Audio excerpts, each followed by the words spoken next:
विराट कायरा से कहता है कि उसे भूपेंद्र का सामना करना ही होगा। भूपेंद्र को उसके किए की सजा तुम दोगी और मैं बनाऊंगा तुम्हें इस काबिल। मैं खड़ा करूंगा तुम्हें भूपेंद्र सूर्यवंशी के सामने। वो उसकी आंखों में देखते हुए उसके दोनों कंधे पकड़ते हुए बोलता है। कायरा उसके सीने पर अपना सर रखकर अपनी आंखें बंद कर लेती है और अपनी बाहें उसकी पीठ पर कसते हुए बोलती है, मुझे बहुत डर लग रहा है विराट, कहीं वो तुम्हें कुछ। विराट उसे अपनी आगोश में समाते हुए बोलता है, कुछ नहीं होगा मुझे, बहुत खेल हो चुका उनका, पर अब नहीं। ये खेल उन्होंने शुरू किया था, पर इसे खत्म मैं करूंगा और सारे डर अपने मन से निकाल दो, मैं हूं ना। ये सुनते ही कायरा उसके सीने पर मारते हुए बोली, तुम तो मुझे छोड़कर जा रहे हो, कैसे रहूंगी मैं तुम्हारे बिना, सड़ियल कहीं के। वो झूठी नाराजगी जताते हुए बोलती है और फिर खिड़की के पास जाकर खड़ी हो जाती है। विराट उसके पीछे जाता है और उसे बाहों में भरते हुए बोला, सिर्फ जिस्म जा रहा है मेरा, बाकी दिल, दिमाग, लिवर, किडनी, फेफड़े सब यही है तुम्हारे पास। वो उसके कान में फुसफुसाते हुए बोलता है। उसकी बात सुनकर कायरा को हंसी आ जाती है और वो खिलखिलाकर हंस पड़ती है और पलटकर अपनी बाहें उसके गले में डालकर एकटक उसे निहारने लगती है। विराट उसे कमर से पकड़कर अपने सीने से सटाते हुए बोला, बड़ी गौर से देख रही हो, इरादा क्या है मिस्टर सूर्यवंशी? इरादा तो तुम्हें खाने का है मिस्टर सूर्यवंशी। ये कहकर वो अपने होंठ उसके होठों पर रख देती है और जोर से काट लेती है।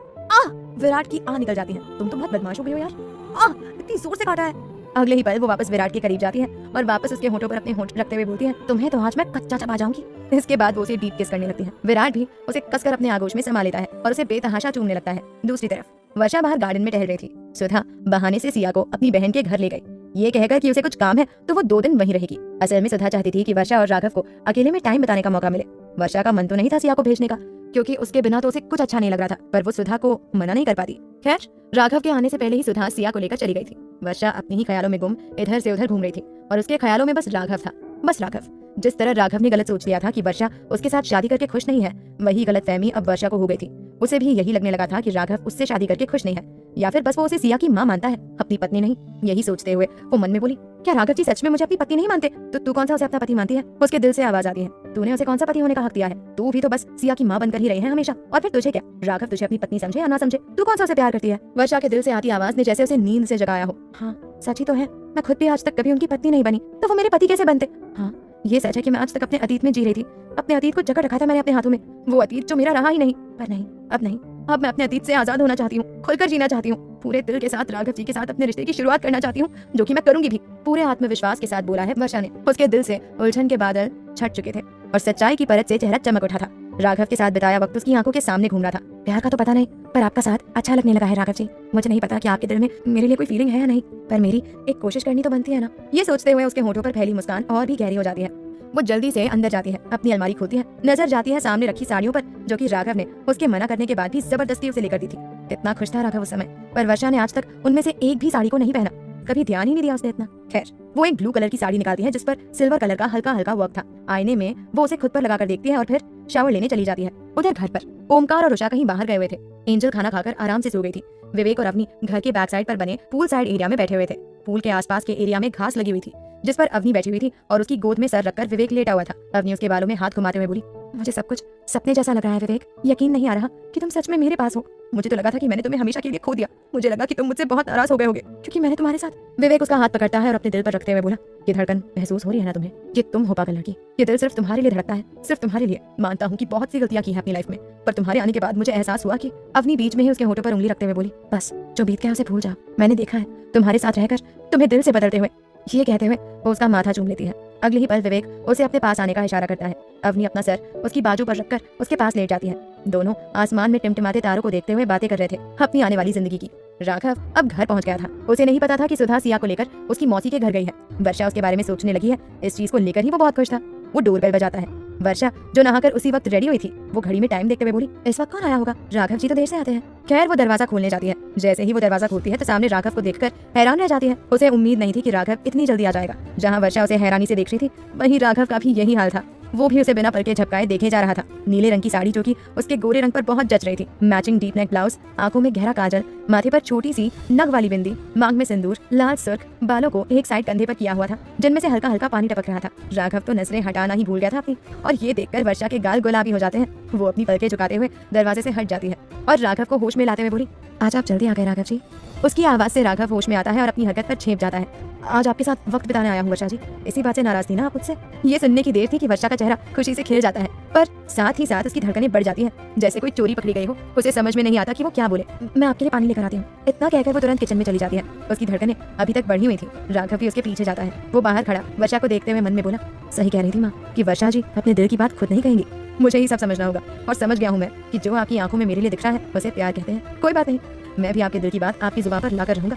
ये सोचते हुए वो किचन में जाता है। माँ और सिया कहीं नजर नहीं आ रही, कहाँ गए सब?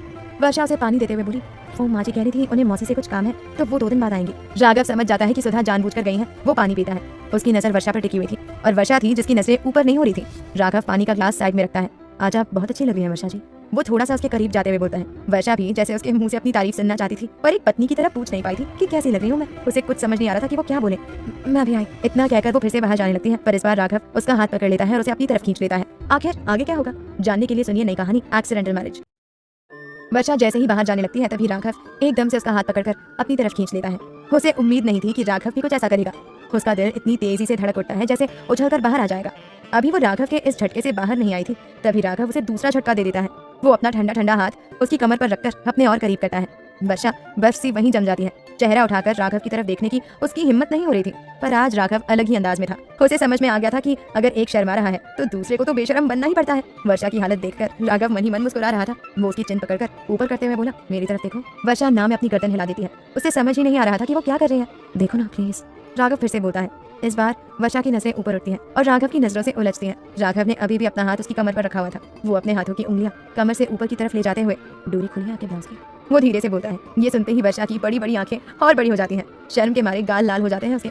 उसे कुछ समझ नहीं आता। वो झट से दूसरी तरफ घूम जाती है जिससे उसकी पीठ राघव की तरफ हो जाती है। राघव की मुस्कान और भी बड़ी हो जाती है। वर्षा को एहसास ही नहीं था कि उसने क्या किया है। राघव अपने होंठ उसके कान के पास ले जाते हुए बोला, गुड गर्ल। इतना कहकर वो उसकी डोरी बांधने लगता है। ऐसा करते हुए उसकी उंगलियां वर्षा की पीठ को छू रही थी, जो उसे बेकाबू कर रही थी। वर्षा के दोनों हाथ उसकी साड़ी पर कस जाते हैं, पर अपनी हरकत को याद करके उसके होठों पर भी एक मुस्कान तैर जाती है। पागल ही हूँ मैं भी सच में, मन ही मन वो बोलती है। लो हो गया। राघव की आवाज से वो होश में आती है और उससे अलग हो जाती है। आपके लिए कुछ बना दूं? वो उससे नजरें चुराते हुए बोलती है। साफ पता चल रहा था कि कितना कुछ कहना चाहती है वो राघव से, कितना कुछ पूछना चाहती है, पर एक तो उसे शब्द नहीं मिल रहे और दूसरा उसकी झिझक उसे रोक रही थी। राघव उसकी एक एक हरकत नोटिस कर रहा था। वो मन में बोला, सबसे पहले आपकी यही झिझक मुझे खत्म करनी है वर्षा जी, और ये मैं करके रहूंगा। एक काम करते हैं, आज बाहर खाना खाने चलते हैं। काफी टाइम से कहीं घूमने गए ही नहीं हम। आप तो रेडी ही हैं, बस मैं फटाफट रेडी होकर आया। इतना कहकर वो कमरे में चला जाता है। वर्षा बस उसे जाते हुए देखती रह जाती है। राघव की करीबी का एहसास उसे अब तक हो रहा था। दूसरी तरफ होटल में विराट और कायरा बिस्तर पर एक कंबल में थे। कायरा ने विराट की शर्ट पहनी हुई थी जो कि उसके घुटनों से थोड़ा ऊपर थी। विराट शर्टलेस था और सीधा लेटा हुआ था। कायरा उसके कंधे पर सर रख लेटी हुई थी और उसने अपनी एक बाजू उसके पेट पर लपेट रखी थी। विराट उसके बालों के साथ खेलते हुए बोला, सो जाओ पागल लड़की, नींद नहीं आ रही क्या तुम्हें? कायरा बच्चों की तरह उससे चिपकते हुए बोली, कल सुबह तो तुम चले जाओगे और आज की रात भी मैं सोकर गुजार दूं? आज रात तो बहुत सारी बातें होंगी। और विराट बीच में ही उसे अपने ऊपर लेटाते हुए बोला, और वो शरारती लहजे के साथ बोलता है। कायरा उसकी सारी बात समझ रही थी। वो उसके सीने पर मारते हुए बोली, और कुछ नहीं, बस बातें होंगी, बड़े आए। वो अपना क्यूट सा गुस्सा दिखाते हुए बोलती है। विराट उसका माथा चूम लेता है। हमेशा ऐसी ही रहना, कभी चेंज मत होना। ये कहता हुआ वो अपनी बाहें उसकी कमर के इर्द गिर्द कस देता है। कायरा उसके सीने पर अपना सर रखते हुए बोली, मैं ज्यादा दिन नहीं रह सकती तुम्हारे बिना। दादाजी को सबक सिखाने के लिए तुम्हें जो भी करना है जल्दी करो और मुझे अपने साथ लेकर चलो। बस लगभग वो अपना फरमान सुनाते हुए बोलती है। मैं भी नहीं चाहता यार तुम्हारे बिना रहना। तुम्हें क्या लग रहा है कि तुम्हें छोड़कर जाने में मुझे ऐसे खुशी मिल रही है? बता नहीं सकता कि अंदर ही अंदर कितना तड़प रहा हूँ मैं, लेकिन अपने प्यार को अपनी ताकत बनाना जानता हूँ, कमजोरी नहीं। और यही बात अब तुम्हें सीखनी होगी। कायरा अपना चेहरा उठाकर उसकी तरफ देखते हुए बोली, मतलब? उधर राघव कमरे में जाता है और रेडी होने के लिए अलमारी में से अपने कपड़े निकालने लगता है। तभी उसके पीछे पीछे वर्षा भी वहाँ पर आ जाती है। वर्षा जी देखिए ना, मेरी ग्रे वाली शर्ट नहीं मिल रही। वर्षा उसके पास जाते हुए बोली, एक बात कहूँ राघव जी? वो थोड़ा झिझकते हुए बोलती है, कितनी बार आपसे कहा है कि आप बेझिझक मुझसे कुछ भी कह सकती हैं। आपको मुझसे पूछने की जरूरत नहीं है। आप पूरे हक के साथ बिना झिझके मुझसे कुछ भी कह सकती हैं। पता है, जब आप ऐसे पूछती हैं मुझसे तो मुझे ऐसा लगता है जैसे आप अभी तक मेरे साथ सहज नहीं हो पाई हैं। वो बिना रुके बोल रहा था, जैसे अब नहीं बोल पाया तो कभी ना बोल पाए। वर्षा एक तक उसे देख रही थी। वो अपनी नजरें झुकाते हुए बोली, मुझे ऐसा लगने लगा है कि आप मुझसे शादी करके खुश नहीं हैं। आप मुझे अपनी पत्नी नहीं मानते। इतना कहकर वो खामोश हो जाती है। ये पहली बार था जब वर्षा ने आगे बढ़कर बिना झिझके अपने दिल की बात कही थी। ये देखकर राघव के होठों पर एक सुकून भरी मुस्कान तैर जाती है कि चलो वर्षा ने अपने दिल की बात तो कही। राघव अपने कदम वर्षा की तरफ बढ़ाता है और अगले ही पल वो उसके बेहद करीब था। वर्षा की नजरें अब भी झुकी थी। और आपको ऐसा क्यों लगा? वो उसके और करीब जाते हुए बोलता है। वर्षा की धड़कनें बढ़ जाती है। वो आप मतलब वो राघव उसके दोनों हाथ पकड़ते हुए बोला, बोली ना वर्षा जी, वो आप रोज घर देर से आ रहे थे और जल्दी जा रहे थे इसलिए। उफ, इतनी मासूमियत से बोला ना वर्षा ने कि राघव एक बार फिर अपना दिल हार गया। दूसरी तरफ विराट बिस्तर पर बैठा था और कायरा उसकी गोद में बैठी थी। विराट ने दोनों को कंबल से कवर कर रखा था। बस दोनों के हाथ बाहर थे, जिसमें विराट ने एक फाइल को पकड़ा हुआ था और वो कायरा को कह रहा था कि देखो, तुम्हें मेरा साथ देना होगा। जब तक मैं वापस नहीं आ जाता तब तक तुम ये फाइल स्टडी करोगी, इसकी बारीकियां समझोगी। ये कहता हुआ वो कायरा की तरफ देखता है तो उसे एक टक अपनी तरफ देखता हुआ पाता है। कायरा, यहाँ मैं तुम्हें इतना जरूरी कुछ समझा रहा हूँ और तुम हो कि मुझे देखे जा रही हो। हद है, अहम अहम बेहद है तुमसे प्यार। कायरा उसके करीब जाते हुए बोलती है। विराट उसका चेहरा फाइल की तरफ करते हुए बोला, इधर देखो कायरा। कायरा वापस उसकी तरफ देखते हुए बोली, तेरे चेहरे से नजर नहीं हटती ये फाइलें हम क्या देखें, ये फाइलें हम क्या देखें। तुझे मिल के भी प्यास नहीं घटती, ये फाइलें हम क्या देखें। ये कहते हुए वो उसके हाथ से फाइल छीनकर एक तरफ फेंक देती है और अपने होंठ उसके होठों पर रख देती है। आखिर आगे क्या होगा, जानने के लिए सुनिए नई कहानी एक्सीडेंटल मैरिज। विराट कायरा को फाइल में देखने को कहता है, पर कायरा उसके हाथ से फाइल छीनकर एक तरफ फेंक देती है और अपने होंठ विराट के होठों पर रख देती है। विराट समझ जाता है कि आज वो उसकी एक नहीं सुनेगी। अगले ही पल वो उसे बाहों में भरकर लेट जाता है और उसके होठों को बेतहाशा चूमने लगता है। कायरा की आंखें बंद हो जाती हैं और उसकी पकड़ विराट पर से ढीली पड़ जाती है। विराट देखता है कि कायरा उसके सीने पर सर रखकर आराम से सो गई है। इस वक्त वो किसी छोटी बच्ची की तरह लग रही थी, एक मासूम बच्ची जिस पर विराट को बेइंतहा प्यार आ रहा था। वो उसे देखते हुए बोला, सच में बहुत बिगड़ गई हो तुम मिसेस सूर्यवंशी, बहुत बदमाश हो गई हो, पर बेहद मासूम हो यार। पर अब तुम्हें खुद को मजबूत बनाना होगा कायरा। मैं नहीं चाहता कि कोई भी तुम्हारी भावनाओं के साथ खिलवाड़ करे। ये सोचते हुए वो बेहद प्यार से उसका माथा चूम लेता है और फिर उसे बाहों में भरकर सो जाता है। घर पर विवेक और अवनी न जाने कितनी देर तक अपनी प्यार भरी बातों में डूबे रहे। वो अभी भी पूल साइड एरिया में थे, दोनों ही लेटे हुए थे। तभी ऊपर से टप टप करके बारिश की कुछ बूंदें दोनों के चेहरे पर गिरती हैं। बारिश, ओह नो, मुझे भीगना बिल्कुल पसंद नहीं।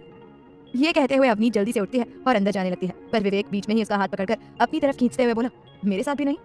ये कहता हुआ वो उसका हाथ पकड़कर उसे गोल गोल घुमाने लगता है। ऊपर से गिरता बारिश का पानी दोनों को भिगा रहा था। विवेक की शर्ट पूरी गीली हो गई थी और उसकी बॉडी से चिपक गई थी। यही हाल अवनी का था, उसके कपड़े भी उसके जिस्म से चिपक गए थे और उसे ठंड भी लग रही थी। विवेक छोड़ो, मुझे ठंड लग रही है यार, ओफो। वो अभी बोल ही रही थी कि तभी विवेक उसके खुलते बंद होठों को अपने होठों में दबा लेता है और उसे डीप किस करने लगता है। अवनी की आंखें खुद ब खुद बंद हो जाती हैं और हाथ विवेक की शर्ट पर कस जाते हैं। धीरे धीरे विवेक उसे अपने आगोश में समा लेता है, जिससे अवनी को ठंड लगना बंद हो जाती है। विवेक उसे ऐसे ही गोद में उठाए अंदर ले जाता है और उसके कमरे में छोड़कर आता है। अवनी ने अब भी उसे कसकर पकड़ रखा था। उसे पता ही नहीं चला कि कब विवेक उसे अंदर कमरे में ले आया। अब तो छोड़ दो मैडम, या सारी रात अपने पास रखने का इरादा है, वो शरारती लहजे के साथ बोलता है। उसकी आवाज से अवनी एकदम से होश में आती है और अपनी हरकतों पर झेप जाती है। मारे शर्म के उसके गाल लाल हो गए थे। वो जल्दी से वॉशरूम में चली जाती है और दरवाजे से टिककर लंबी लंबी सांसें लेने लगती है। आज पहली बार विवेक ने उसे छुआ था। उसके लबों का एहसास अब तक उसे अपने लबों पर हो रहा था। वो शर्माकर खुद में सिमटती जा रही थी। बाहर खड़ा विवेक समझ गया था कि वो बहुत शर्मा रही है। वो बाथरूम के गेट के पास जाता है और गेट नॉक करते हुए बोला, जल्दी से चेंज करके बाहर आ जाओ, मैं कॉफी लेकर आता हूँ। इतना कहकर वो चला जाता है। दूसरी तरफ वर्षा राघव से अपने दिल की बात कह देती है कि उसे लगता है कि वो उससे शादी करके खुश नहीं है। वो इतनी मासूमियत से ये बात बोलती है कि राघव एक बार फिर अपना दिल हार जाता है। उसका दिल तो कर रहा था कि वो कसकर वर्षा को अपने सीने से लगा ले और कह दे कि उससे शादी करके वो खुद को कितना खुश नसीब समझ रहा है, कितना प्यार करता है वो उससे। पर कुछ सोचकर वो चुप रह जाता है। वो उसका चेहरा अपने हाथों में भरते हुए बोला, और अगर मैं कहूँ कि आपसे शादी करके मैं बहुत खुश हूँ तो? खुश नहीं, बहुत खुश। आज पहली बार राघव उसके इस तरह करीब आ रहा था। पहली बार वो एक दोस्त नहीं, एक पति की तरफ से बात कर रहा था। राघव की बात सुनकर वर्षा का चेहरा खुशी से खिल जाता है। इतनी खुशी जैसे उसे कोई खजाना मिल गया हो। उसका दिल तो कर रहा था कि राघव के गले लग जाए, पर हर बार की तरह उसकी झिझक बीच में आ रही थी। और कोई शिकायत मोहतरमा?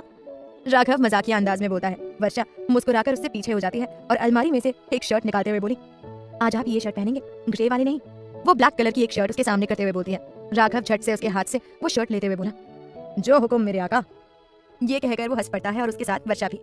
इसके बाद वो दोनों डिनर करने के लिए बाहर चले जाते हैं। पूरा टाइम राघव वर्षा के साथ कुछ न कुछ बोल रहा था और हमेशा चुप चुप रहने वाली वर्षा भी आज उसका पूरा साथ दे रही थी। कुल मिलाकर दोनों ही खुश थे। अगली सुबह विराट उठ गया था और वहां से जाने के लिए रेडी हो रहा था। कायरा अभी भी सो रही थी। रेडी होने के बाद विराट किसी को फोन करता है और फिर वो कायरा को जगाता है। वो उसके पास जाता है और एक एक करके उसके दोनों गाल चूमते हुए बोला, good morning mrs Suryavanshi. Kaira अपनी अलसाई सी आंखें खोलते हुए बोली, गुड मॉर्निंग मेरी साड़िया। ये कहते हुए वो उठकर बैठ जाती है। अरे तुम इतनी जल्दी रेडी भी हो गए? वो चेहरा लटकाते हुए बोलती है। अब तुम अपना सारा बचपना साइड में रखकर मेरी बात सुनोगी भी और समझोगी भी, वो गंभीरता से बोलता है। कायरा भी सीरियस होते हुए बोली, ठीक है। विराट उसे गोद में उठाता है और वॉशरूम के अंदर छोड़कर आते हुए बोला, जल्दी से नहाकर रेडी हो जाओ, बाकी मैं तुम्हें बाद में बताता हूँ, और रेडी होकर बाहर गार्डन में आ जाना, ओके? वो उसका गाल थपथपाते हुए बोलता है। कुछ देर बाद कायरा रेडी होकर बाहर गार्डन में जाती है, जहाँ विराट नाश्ते के लिए उसका इंतजार कर रहा था। पिंक कलर का अनारकली सूट, गीले खुले बाल, हल्के मेकअप में वो बहुत खूबसूरत लग रही थी। विराट तो बस देखता रह गया था उसे। ये लड़की भी ना मेरा जाना मुश्किल कर रही है, हद है। वो धीरे से बोलता है, पर कायरा उसकी बात सुन लेती है। वो उसके पास वाली चेयर पर बैठते हुए बोली, अहम अहम बेहद है तुमसे प्यार। ये कहते हुए वो उसकी तरफ देखकर अपनी एक आंख दबा देती है। विराट के होठों पर दबी दबी मुस्कान तह जाती है।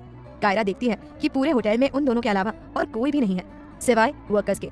यहाँ पर और लोग क्यों नहीं है विराट? वो खाते हुए बोलती है, नाश्ता खत्म करो फिर बताता हूँ।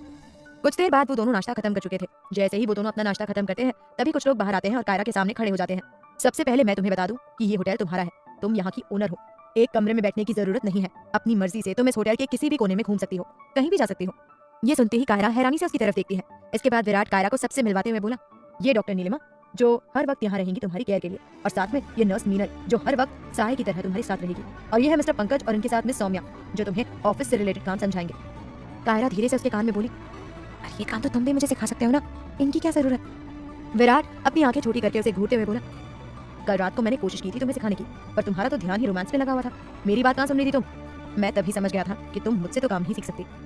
ये सुनते ही कायरा झेप जाती है, पर अगले ही पल वो अपने अंदाज में बोली, हाँ तो साथ में इतना स्मार्ट और हॉट हस्बैंड हो तो किसका मन काम में लगेगा, मेरी गलती नहीं है इसमें। क्या जरूरत थी तुम्हें इतना डैशिंग लगने की, मेरी तो बार बार नियत खराब हो जाती है तुम्हें देखकर। वो बस एक ही फ्लो में बोले जा रही थी और सबके सामने विराट शर्म से मरा जा रहा था। आखिर आगे क्या होगा जानने के लिए सुनिए नई कहानी एक्सीडेंटल मैरिज। विराट कायरा को कुछ लोगों से मिलवाते हुए बताता है कि ये उसे ऑफिस का सारा काम समझाएंगे और उस होटल में एक नर्स और एक डॉक्टर हमेशा उसकी केयर के लिए रहेंगे। कायरा उन सबके सामने ही शुरू हो जाती है, अब तुम हो ही इतने स्मार्ट और डैशिंग कि मेरी तो बार बार नियत खराब हो जाती है तुम्हें देखकर, मेरी गलती नहीं है इसमें। वो बस अपनी ही धुन में बोले जा रही थी और सबके सामने विराट झेप रहा था। वो धीरे से उसके कंधे पर हाथ रखते हुए बोला, स्टॉप इट कायरा। कायरा को भी एहसास होता है कि वो सबके सामने क्या क्या बोल गए। उसकी नजर बाकी सब पर जाती है जो मंद मंद मुस्कुरा रहे थे। अपनी कही बातों पर कायरा झेप जाती है। एक्सक्यूज मी, मैं आप सबसे कुछ देर में मिलता हूँ। इतना कहकर वो कायरा का हाथ पकड़कर होटल के पूल साइड एरिया की तरफ ले जाता है। क्या जरूरत थी पूरा होटल खरीदने की, कुछ दिन की तो बात है, फिर कौन सा हमें यही रहना है। कायरा उसके साथ कदम से कदम मिलाकर चलते हुए बोलती है। विराट मजबूती से उसका हाथ पकड़ते हुए बोला, क्योंकि मैं नहीं चाहता कि मेरी कायरा को कोई भी तकलीफ हो, और इस हालत में तो बिल्कुल भी नहीं। मैं नहीं चाहता कि तुम एक ही कमरे में कैद होकर बैठी रहो, जहाँ तुम्हारा दिल करे वहाँ जाओ, घूमो फिरो, जो तुम्हारा दिल करता है वो करो। कायरा मासूमियत से बोली, पर मेरा दिल तुम्हारे बिना कुछ करने का करता ही नहीं है, ये तो तुम्हारे साथ ही चला जाता है। वो उदास होते हुए बोलती है। विराट समझ जाता है कि वो उसके जाने से उदास हो गए हैं। वो उसके सामने जाता है और बेहद प्यार से उसका माथा चूम लेता है और फिर उसे प्यार से समझाते हुए बोला, अगर मैं तुम्हारा दिल लेकर जा रहा हूँ तो बदले में तुम्हें अपना दिल देकर भी तो जा रहा हूँ ना। कायरा हल्का सा उसके सीने पर मारते हुए बोली, विराट तुम भी ना, बस यहाँ मेरी जान जा रही है और तुम्हें मजाक सूझ रहा है, सड़ियल कहेंगे। वो मुंह फुलाते हुए बोलती है और अपना चेहरा फेर लेती है, शायद अपनी आंखों में आई नमी छिपाने की कोशिश कर रही थी, पर विराट से छिपा नहीं पाती। विराट उसका चेहरा अपनी तरफ करता है और एकदम से उसे अपने सीने से लगाते हुए बोला, हद करती हो यार, तुम्हें पता है ना कि मैं तुम्हें रोते हुए नहीं देख सकता, फिर भी। कायरा उसके सीने से लगी ही सुबकने लगती है। विराट उसे चुप करवाते हुए बोला, मेरे जाने से जितना तुम तड़प रही हो मिसेस सूर्यवंशी, उतना ही मैं भी तड़प रहा हूँ यार। मेरा दिल ही जानता है कि मुझ पर क्या बीत रही है, इसलिए कह रहा हूँ अपने आंसू पोंछो और कमर कस लो भूपेंद्र सूर्यवंशी को सबक सिखाने के लिए, ताकि हमारी ये दूरी जल्दी मिट जाए। वो उसका चेहरा अपने हाथों में भरते हुए बोलता है। कायरा उसकी आंखों में देखती है, जहाँ उसे अपने लिए बेपनाह प्यार के साथ साथ एक जुनून भी नजर आ रहा था। अगले ही पल वो अपने आंसू साफ करते हुए बोली, बताओ मुझे क्या करना है, तुम्हारे लिए तो ये दीवानी कुछ भी कर जाएगी। गुड गर्ल, अब सुनो मेरी बात, सबसे पहले तो तुम मेरे नाम से डरना बंद करो, समझी? मतलब? कायरा असमंजस से बोलती है, मतलब ये कि कोई भी आकर तुमसे ये कह देगा कि अगर तुमने ऐसा नहीं किया तो हम विराट को जान से मार देंगे, या कोई तुम्हें झूठ बोले आकर कि विराट का एक्सीडेंट हो गया, या। कायरा बीच में ही बोली, विराट क्या बोले जा रहे हो तुम? उसके चेहरे पर डर साफ नजर आ रहा था। हाँ, बस यही डर जो तुम्हारे चेहरे पर आया है ना, इस डर से बाहर निकलो। इसी चीज का फायदा उठाकर वो आदमी अपनी चाल में कामयाब हो गया था, पर अब नहीं कायरा, अब तुम्हें अपने इस डर को अपने अंदर से निकालना होगा, ताकि फिर कोई तुम्हें इमोशनल फूल ना बना सके। तुम्हें खुद को इतना काबिल बनाना होगा कि तुम उसके सामने पूरे आत्मविश्वास के साथ खड़ी हो सको, उसकी आंखों में आंखें डालकर उससे बात कर सको, और तुम ये करोगी। तुम्हें बिजनेस को हर तरीके से समझना है और सीखना है और बर्बाद करना है भूपेंद्र सूर्यवंशी को हर तरीके से। बहुत पैसों का घमंड है ना उस इंसान को, तब क्या करेंगे जब पैसा ही उनके पास नहीं होगा। विराट उसके दोनों कंधों को पकड़ते हुए अपनी आंखों में एक जुनून लिए ये सब बोल रहा था, जिससे कायरा को बहुत हिम्मत मिल रही थी, आत्मविश्वास मिल रहा था। विराट अपना हाथ उसके सामने करते हुए बोला, वादा करो कायरा कि तुम ये सब करोगी। कायरा अपना हाथ उसके सामने करते हुए बोली, मैं वादा करती हूँ विराट, जो जो तुम चाहते हो मैं सब वैसा ही करूंगी, मैं खुद को इस काबिल बनाऊंगी, हर हाल में बनाऊंगी। विराट उसे कसकर अपनी बाहों में भर लेता है और बेहद प्यार से उसका माथा चूम लेता है। कायरा भी अपनी बाहें उसके सीने पर कस देती है। दो पल दोनों एक दूसरे को महसूस करते हैं। उसके बाद विराट वहां से चला जाता है, पर इस बार कायरा की आंखों में आंसू नहीं थे, एक जुनून था, विराट से किए गए वादे को पूरा करने का जुनून। दूसरी तरफ राघव और वर्षा दोनों देर रात घूमते रहे। दोनों ने बहुत बातें की। राघव ने तो कभी वर्षा को इतना बोलते हुए नहीं देखा। दोनों देर से सोए। अभी तक राघव ने उसे ये नहीं बताया था कि उसने 2 दिन की छुट्टी ली है। 8 बज रहे थे और दोनों अभी तक सो रहे थे, हमेशा की तरह वर्षा बिस्तर पर और राघव सोफे पर। तभी वर्षा की नींद खुलती है, वो उठकर बैठती है, नजरें जाती है राघव पर, जो कि सोता हुआ बेहद प्यारा लग रहा था। वर्षा को राघव की कई बातें याद आ जाती हैं, जो उसने उसका चेहरा अपने हाथों में भरकर बोला था, वो भी बेहद प्यार से। अगर मैं आपसे कहूँ कि आपसे शादी करके मैं खुश हूँ, खुश नहीं बहुत खुश। ये याद आते ही वर्षा के होठों पर एक मुस्कान तैर जाती है। कल रात जिस तरीके से राघव उससे बात कर रहा था, उसके करीब आ रहा था, वो सब वर्षा को अच्छा लग रहा था। पहली बार अपनी दोस्ती से ऊपर उठ रहे थे दोनों। वर्षा की नजर सामने लगी घड़ी पर जाती है, जो कि 8:10 होने का संकेत दे रही थी। हे भगवान, 8 बज गए और मैं अब तक सोती रही, और राघव जी इन्हें हॉस्पिटल भी तो जाना है। ये कहते हुए वो फटाफट से राघव के पास जाती है और उसे उठाने लगती है। राघव जी उठिए ना, राघव जी आपको हॉस्पिटल जाने के लिए देर हो जाएगी, चलिए जल्दी उठिए, 8 बज गए हैं। वो उसे कंधे से हिलाते हुए बोलती है और फिर खुद बाहर की तरफ अपने कदम बढ़ा देती है, पर तभी राघव एकदम से उसका हाथ पकड़ लेता है और अपनी तरफ खींच लेता है। अचानक हुई इस हरकत के लिए वर्षा रेडी नहीं थी। वो संभल नहीं पाती और सीधा राघव के ऊपर जाकर गिरती है। पता तो वैसे राघव को भी नहीं था कि ऐसा हो जाएगा, पर अब तो जो होना था वो हो चुका था। दोनों का दिल तेजी से धड़क उठता है। दोनों बेहद करीब थे, इतना कि दोनों को एक दूसरे की गर्म सांसें अपने अपने चेहरे पर महसूस हो रही थी। दोनों खो गए थे एक दूसरे की आंखों में। विराट गाड़ी चलाते हुए बोला, मैं चाहूँ तो एक पल में भूपेंद्र सूर्यवंशी को सड़क पर ला सकता हूँ, पर मैं चाहता हूँ कि ये नेक काम कायरा के हाथों से हो। एक तो इससे उस आदमी को ये पता चल जाएगा कि कभी किसी लड़की को कमजोर नहीं समझना चाहिए, और दूसरा कि तुम अपने पैरों पर खड़ी हो जाओगी और हर तरीके से मजबूत बन जाओगी, जो कि हर लड़की को होना चाहिए, और मैं तुम्हें मजबूत और काबिल बनाकर रहूंगा। आखिर आगे क्या होगा जानने के लिए सुनिए नई कहानी एक्सीडेंटल मैरिज। विराट ठान लेता है कि वो कायरा को मजबूत बनाकर ही रहेगा, और अब तो कायरा ने भी ठान लिया था कि जैसा विराट उसे बनाना चाहता है वो वैसी ही बनकर रहेगी। इसलिए तो विराट के जाते ही लग गई थी वो ऑफिस का सारा काम सीखने में। उधर राघव और वर्षा अभी भी एक दूसरे के बेहद करीब थे। वर्षा धीरे से उठने की कोशिश करती है, पर राघव अपने हाथ उसकी कमर पर कस देता है। वर्षा का चेहरा लाल हो जाता है। उसे समझ ही नहीं आ रहा था कि उसके साथ क्या हो रहा है। राघव का साथ, उसका एहसास, उसका यूं करीब आना, उसे सब अच्छा लग रहा था। दिल और दिमाग कुछ भी सोचने समझने की हालत में नहीं थे। राघव जी, वो धीरे से बोलती है, पर राघव तक उसकी आवाज पहुंच ही नहीं रही थी। वो तो बस एकटक वर्षा को देखे जा रहा था। वर्षा फिर से कोशिश करती है, राघव जी। इस बार वो थोड़ा जोर से बोलती है, जिससे राघव एकदम से होश में आता है। अपनी हरकत पर वो खुद हैरान रह जाता है। वो एकदम से वर्षा की कमर से अपने हाथ हटाते हुए बोला, आई एम सॉरी वर्षा जी, वो पता नहीं मैं कैसे, मतलब उसे समझ नहीं आ रहा था कि वो क्या बोले। उसे डर था कहीं वर्षा से नाराज ना हो जाए। वर्षा जल्दी से उसके ऊपर से उठ जाती है, पर क्या बोले ये उसे भी समझ नहीं आ रहा था।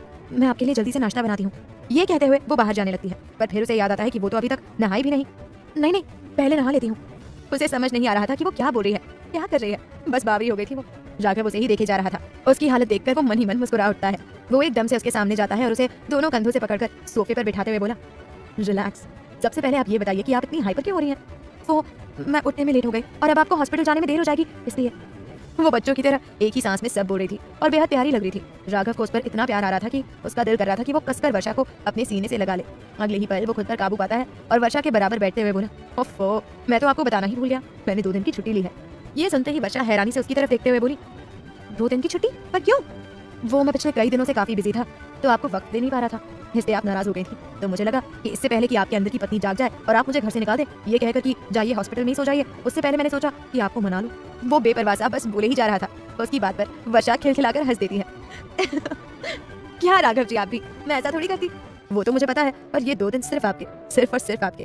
वो मजबूती से उसका हाथ पकड़कर बोलता है। वर्षा उसकी तरफ देखती है। कुछ तो था राघव की आंखों में जो उसे अपनी तरफ खींच रहा था, जो उसे अपना बना रहा था। चलिए ना, फिर मंदिर चलते हैं राघव जी। ये पहली बार था जब उसने सामने से बढ़कर राघव से कहीं बाहर जाने के लिए कहा था। राघव को बड़ी खुशी होती है। वो खुशी से चहकते हुए बोला, हाँ क्यों नहीं, आप जल्दी से रेडी हो जाइए, फिर हम मंदिर चलते हैं। आप नहा लीजिए, तब तक मैं दूसरे बाथरूम में नहा लेता हूँ। ये कहता हुआ वो अपना टॉवल लेकर दूसरे कमरे में चला जाता है और वर्षा भी नहाने चली जाती है।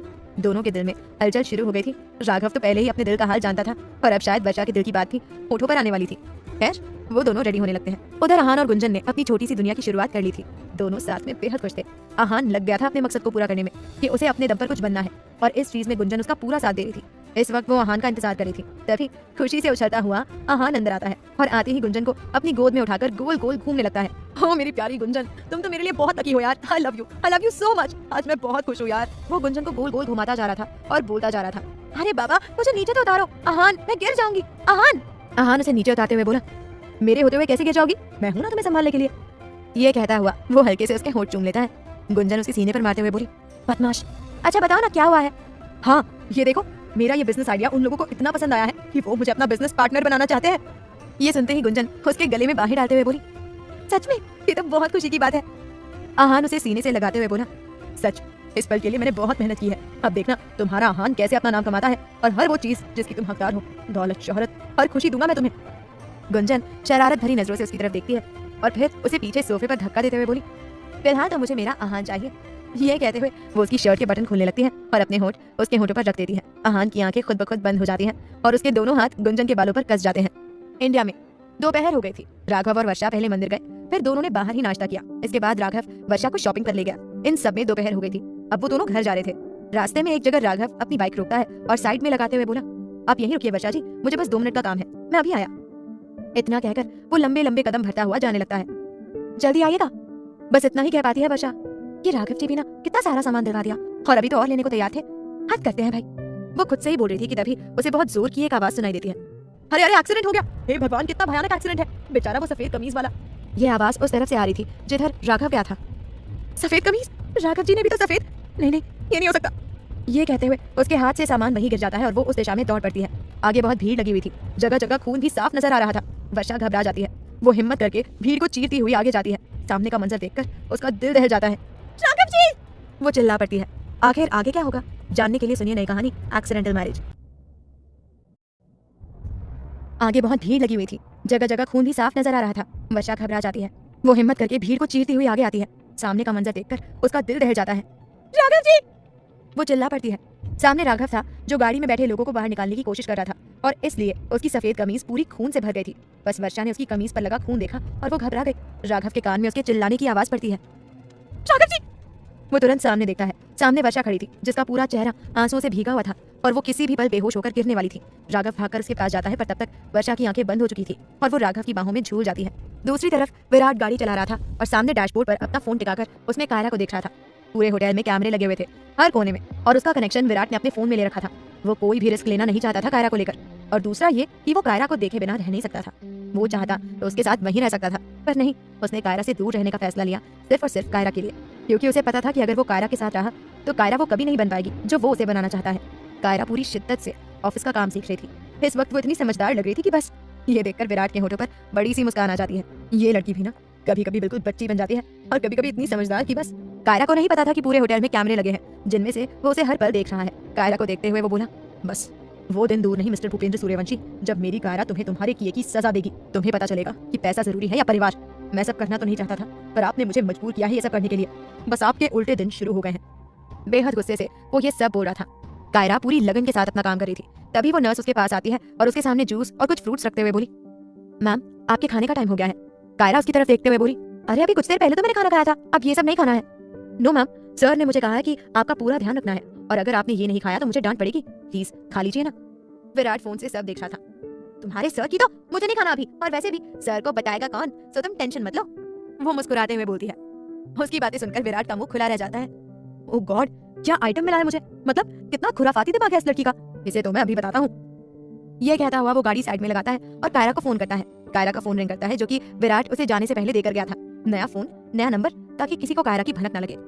कायरा झट से विराट का फोन उठा लेती है। इतनी जल्दी मेरी याद आ गई। वो उन लोगों से थोड़ा दूर जाकर बात करते हुए बोलती है, मैं भी तुम्हें बहुत मिस कर रही हूँ। तुम मेरी रूह में बस चुकी हो मिसेस सूर्यवंशी। सांस बाद में लेता हूँ, पहले तुम याद आती हो।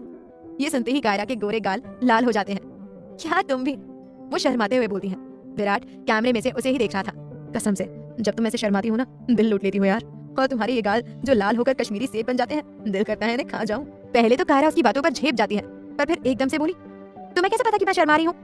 वो अपनी एक आईब्राव उचकाते हुए बोलती है। विराट मंद मंद मुस्कुराते हुए बोला, कहा तो था कि मेरा बस जिस्म जा रहा है, बाकी सब तो तुम्हारे पास ही है। अच्छा ये सब छोड़ो, और नर्स तुम्हें जो भी खाने को दे वो बिना नखरे किए चुपचाप खा लो, और ये मत सोचना कि तुम नहीं खाओगी तो मुझे पता नहीं चलेगा। बहुत दिमाग चलता है तुम्हारा इन सब शरारतों में। अच्छी बच्ची की तरह रहो, फिर मैं जल्दी तुमसे मिलने आऊंगा। चलो अब रखता हूँ। इतना कहकर वो फोन कट कर देती है। कायरा हैरानी से बोली, इस सड़ियल को कैसे पता कि मैं क्या सोच रही हूँ? फिर वो उसकी नकल करते हुए बोली, अच्छे बच्ची की तरह रहो, फिर मैं जल्दी तुमसे मिलने आऊंगा। वो खुद से ही बड़बड़ कर रही थी और विराट उसे देखकर हंस रहा था। इसके बाद कायरा चुपचाप जाकर फ्रूट खाने लगती है। Good girl. विराट उसे मैसेज करता है। उसका मैसेज देखकर कायरा एक बार फिर कंफ्यूज हो जाती है। दूसरी तरफ वर्षा बेहोश होकर राघव की बाहों में झूल जाती है। ये देखकर राघव भी घबरा जाता है। वो वर्षा का गाल थपथपाते हुए बोला, वर्षा जी क्या हो गया आपको? उठिए ना वर्षा जी। वो खुद मेडिकल लाइन में था, पर इस वक्त वर्षा को ऐसे देखकर घबरा गया था। तभी कोई उसे पानी की बोतल देते हुए बोला, लो पानी की छींटे मार दो इनके चेहरे पर, होश में आ जाएंगी। वो आदमी पानी की बोतल खोलकर राघव के हाथ में देते हुए बोलता है। राघव जल्दी से वर्षा के चेहरे पर पानी की छींटे मारता है, जिससे वो हल्का हल्का होश में आती है, पर दिमाग में अभी भी वही घूम रहा था, राघव, उसका एक्सीडेंट, राघव। ये कहते हुए वो एकदम से होश में आती है। जैसे ही आंखें खोलती है तो अपने सामने राघव को देखती है। आप ठीक है? आपको कुछ हुआ तो नहीं? ये खून क्या हुआ आपको? वो रोते हुए बस बोले जा रही थी और अपने हाथों से कभी उसका चेहरा छू रही थी, कभी कंधे, कभी हाथ। रो रो कर बुरा हाल हो गया था उसका। राघव को समझ नहीं आ रहा था कि वो उसे कैसे शांत करे। वो एकदम से उसे अपने सीने से लगाते हुए बोला, मैं ठीक हूँ वर्षा जी, बिल्कुल ठीक, कुछ नहीं हुआ है मुझे। वर्षा आंसू भरी आंखों से उसकी तरफ देखती है। फिर वो उसका चेहरा अपने हाथों में भरते हुए बोली, मुझे लगा था कि आप, कितना डर गई थी मैं, अगर आपको कुछ हो जाता तो मैं तो मर ही जाती।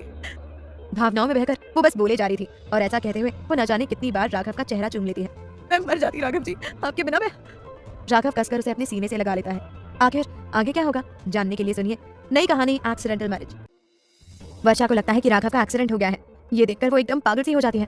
राघव उसके पास जाकर उसे संभालता है और उसे बताता है कि वो बिल्कुल ठीक है, कुछ नहीं हुआ है उसे। वर्षा आंसू भरी आंखों से उसकी तरफ देखती है।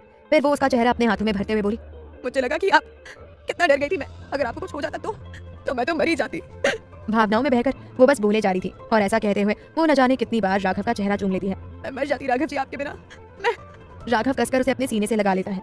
वर्षा भी कसकर उसे पकड़ लेती है, जैसे उसने छोड़ा तो वो उससे दूर न हो जाए। दोनों को ये भी होश नहीं था कि सब उन्हें ही देख रहे हैं। राघव वर्षा के दिल की बात समझ गया था कि वो उसे बेहद चाहने लगी है। अब बस उस पल का इंतजार है वर्षा जी, जब आप अपने मुंह से मुझे आई लव यू कहेंगी। वो मन ही मन मुस्कुराते हुए सोचता है। वर्षा अब भी उसके सीने से लगी सुबक रही थी। राघव धीरे से उसके कान में बोला, सब देख रहे हैं वर्षा जी। इतना काफी था उसे होश में लाने के लिए। वो एकदम से उससे अलग हो जाती है, नजरें ऊपर नहीं हो रही थी उसकी। राघव हैरान था कि हमेशा इतनी शर्म और लाज से रहने वाली लड़की आज कैसे सब भूलकर राघव से लिपट गई और अपनी भावनाएं व्यक्त करने लगी। ये प्यार नहीं तो और क्या है। खैर उस वक्त राघव उसे सहज कर घर ले जाता है। वर्षा की आंखों के सामने वो पल घूम रहा था जब वो राघव से लिपट गई थी और रोते हुए उसका चेहरा चूमे जा रही थी। उस वक्त तो कोई होश नहीं था उसे, पर अब दिल की धड़कनें जरूरत से ज्यादा तेज हो गई थी। गाल शर्म से लाल हो गए थे। वो ऐसे खामोश बैठी थी जैसे सांस भी न ले रही हो। राघव बाइक के मिरर में से उसे ही देख रहा था और शर्म से जो वर्षा का चेहरा लाल हुआ पड़ा था वो देख कर तो उसे उस पर और भी प्यार आ रहा था। वर्षा खुद में सिमट कर बैठी थी।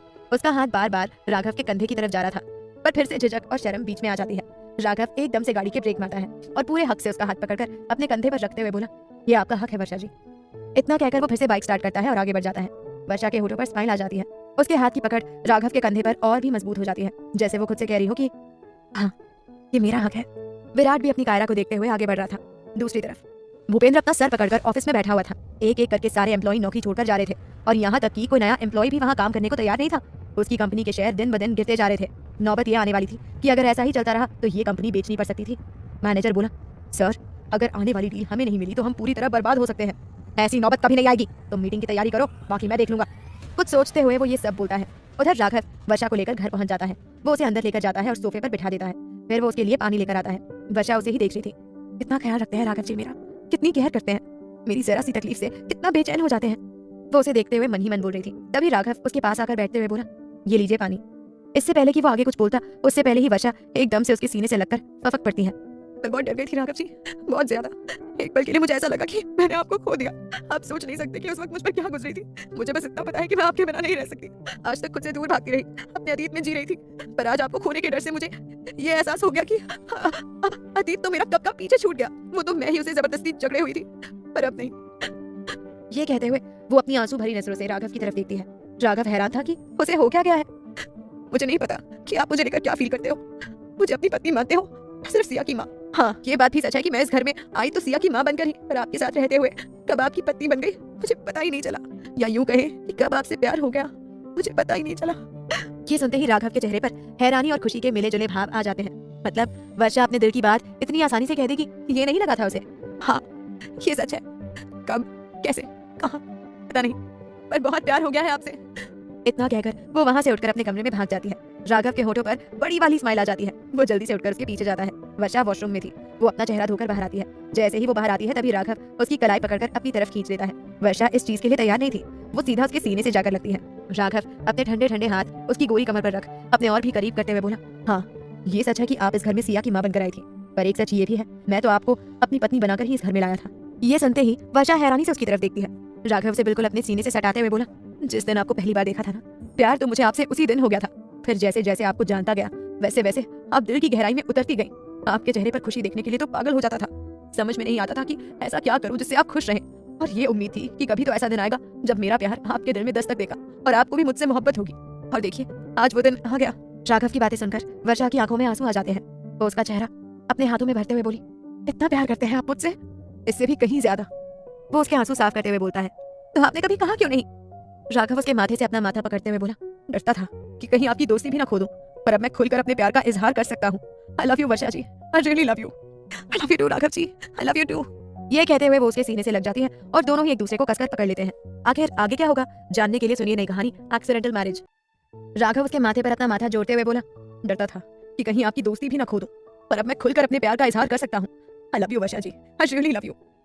आई love you too Raghav ji, I love you too. ये कहते हुए वो उसके सीने से लग जाती है और दोनों ही एक दूसरे को कसकर पकड़ लेते हैं। दोनों की आंखों से दो आंसू बह जाते हैं। राघव की आंखों से इसलिए कि उसे वर्षा का प्यार मिल गया। उसने कभी नहीं सोचा था कि वर्षा भी उसे इतना प्यार करने लग जाएगी। अपने प्यार को पाकर वो भावुक हो जाता है। वर्षा की आंखें इसलिए बह जाती है क्योंकि उसे ये उम्मीद नहीं थी कि उसकी जिंदगी में प्यार दोबारा आएगा, कोई उसे भी इतना प्यार करने वाला मिलेगा और सबसे बड़ी बात उसे भी दोबारा प्यार हो जाएगा। बस यही सोचकर दोनों का दिल भर आता है। राघव की पकड़ वर्षा पर कसती जा रही थी, जैसे उसने छोड़ा तो वो उससे दूर ना हो जाए। बस बहुत रो चुकी हैं आप, अब और नहीं। वो उसके आंसू साफ करते हुए बोलता है, आप चेंज कर लीजिए, मैं चाय बना कर लाती हूँ। इतना कहकर वो जल्दी से किचन में भाग जाती है। राघव समझ जाता है कि अब फिर से उसकी शर्म उस पर हावी हो गई है। वो मुस्कुराते हुए बोला, हाय, एक ये और एक इनकी शर्म, कमाल है। ये कहता हुआ वो वॉशरूम में चला जाता है। विराट अब घर पहुंच गया था। उषा, ओमकार और विवेक बाहर हॉल में ही बैठे थे। बस अवनी एंजल के साथ अपने कमरे में थी। हालांकि उषा उससे अच्छे से बात करी थी, पर फिर भी अवनी को एक अजीब सा डर सता रहा था कि उषा बहू के रूप में उसे स्वीकार नहीं करेंगी। खैर, विराट अंदर आता है। उसे देखते ही उषा की आंखों में चमक आ जाती है। वो जल्दी से उठकर विराट के पास जाती है और इधर उधर नजरें घुमाकर कायरा को तलाशती है। उसकी आंखों में बेचैनी साफ नजर आ रही थी। विराट समझ जाता है कि वो कायरा को ढूंढ रही है। ठीक उसी वक्त खेलते खेलते एंजल अपने कमरे से बाहर आ जाती है और उसे पकड़ने के लिए अवनी भी। उसकी नजरें भी विराट पर जाती है। उसने बस एक बार विराट को देखा था। वो उसके बारे में ज्यादा जानती नहीं थी, बस जितना विवेक ने बता दिया उतना ही। और विवेक ने उसे ये बताया था कि विराट बहुत गुस्से वाला है। दादाजी के बाद एक वही है जिनकी घर में चलती है। अवनी को तो विराट से भी डर लग रहा था। ओफो माँ, कायरा को ढूंढना बंद कीजिए, मैं साथ नहीं लाया हूँ उसे। ये कहता हुआ वो सोफे पर जाकर बैठ जाता है और ओमकार से हालचाल पूछता है, पर क्यों? तूने तो कहा था कि तुझे वो मिल गई है, फिर तू उसे साथ क्यों नहीं लाया? उषा थोड़े गुस्से से बोलती है, हाँ भाई, आपने फोन पर तो बताया था कि वो आपके साथ ही है। विराट हल्का सा मुस्कुराते हुए बोला, हाँ, वो मेरे साथ ही है, हर पल हर लम्हा। इसके बाद वो सबको सारी बात बताता है कि वो क्यों कायरा को अपने साथ नहीं लेकर आया। जब से विराट गया था तब से कायरा बस काम में लगी हुई थी। वैसे भी अब शाम हो गई थी। होटल के चारों तरफ हरियाली ही हरियाली थी। इसी वजह से वहाँ की हवाएं सर्द हो गई थी। विराट के बिना कायरा का दिल नहीं लग रहा था। इस वक्त वो अपना काम खत्म करके गार्डन में टहल रही थी। हवा से उसके बाल लहरा रहे थे और ठंड की वजह से उसकी नाक गुलाबी हो गई थी। इस वक्त वो इतनी प्यारी लग रही थी कि बस। उधर विराट सबको बता चुका था कि वो कायरा को उसके पैरों पर खड़ा करना चाहता है, उसे हर तरीके से मजबूत बनाना चाहता है। इसलिए उसे नहीं लाया ताकि वो अकेले रहना भी सीखे, अपने डर से बाहर निकले और फिर भूपेंद्र का सामना करे। हर कोई उसकी सोच से प्रभावित होता है, खासकर अवनी। वो वहीं अपने कमरे के बाहर खड़ी होकर सब सुन रही थी। विराट के लिए उसके दिल में मान सम्मान और भी बढ़ गया था। कितने अच्छे हैं विराट भैया, और ये विवेक खामखा मुझे डरा रहा था।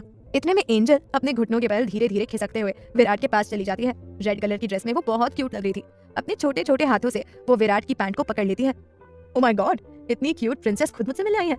ये कहता हुआ वो उसे अपनी गोद में उठा लेता है। एंजल भी अपनी नन्ही नन्ही बाहें उसके गले में डालकर उससे लिपट जाती है जैसे वो उसे बरसों से जानती हो। ये देखकर हर कोई हैरान रह जाता है, खासकर अवनी। विराट की नजर उस पर पड़ती है। तुम वहाँ क्यों खड़ी हो? यहाँ आओ हम सबके बीच, कम ऑन। विराट उससे ऐसे बात करता है जैसे वो उसका बड़ा भाई हो। विवेक अवनी की तरफ देखता है, फिर वो उसे छेड़ते हुए बोला, अरे भाई, इसे लगता है कि माँ इसे खा जाएगी, इसलिए बाहर नहीं आती। ये कहकर वो हंसने लगता है। उसके साथ साथ बाकी सब भी हंसने लगते हैं, यहाँ तक कि अवनी भी। वो झेपते हुए सबके बीच आकर बैठ जाती है। सबका मुंह मीठा करवाइए माँ, आप दादी बनने वाली हैं। वो एंजल के गाल पर प्यार करते हुए बोलता है। ये सुनते ही सबके चेहरे खुशी से खिल जाते हैं। तो सच कह रहा है विराट? उषा अपनी आंखों में खुशी के आंसू भरते हुए बोलती है, बिल्कुल सच है माँ। ऐसे में तू बहू को वही छोड़ाया, वो कैसे ध्यान रखेगी अपना? हद करता है तू विराट, बस मुझे ले चल उसके पास। माँ शांत हो जाइए, रुको आपको कुछ दिखाता हूँ। ये कहता हुआ वो अपना फोन ऑन करता है और उसे एलसीडी से कनेक्ट करते हुए बोला, ये रही आपकी कायरा। कायरा अभी भी गार्डन में टहल रही थी। उसके लंबे बाल लहरा रहे थे जो उसकी खूबसूरती में चार चांद लगा रहे थे। अवनी तो बस देखती रह गई थी उसको। पहली बार देख रही थी वो कायरा को। उषा अपनी आंखें साफ करते हुए बोली, मेरी बच्ची, विराट तू बस ले चल मुझे इसके पास। विराट कायरा को देखते हुए बोला, भूपेंद्र सूर्यवंशी के आदमी अभी भी मुझ पर नजर रखे हुए हैं। हमारी एक गलती हमें महंगी न पड़ जाए माँ, बस कुछ ही दिन की बात है। विराट सही कह रहा है उषा, हमें अपने जज्बातों पर काबू रखना होगा। एक दूसरे की कमजोरी नहीं, ताकत बनना होगा।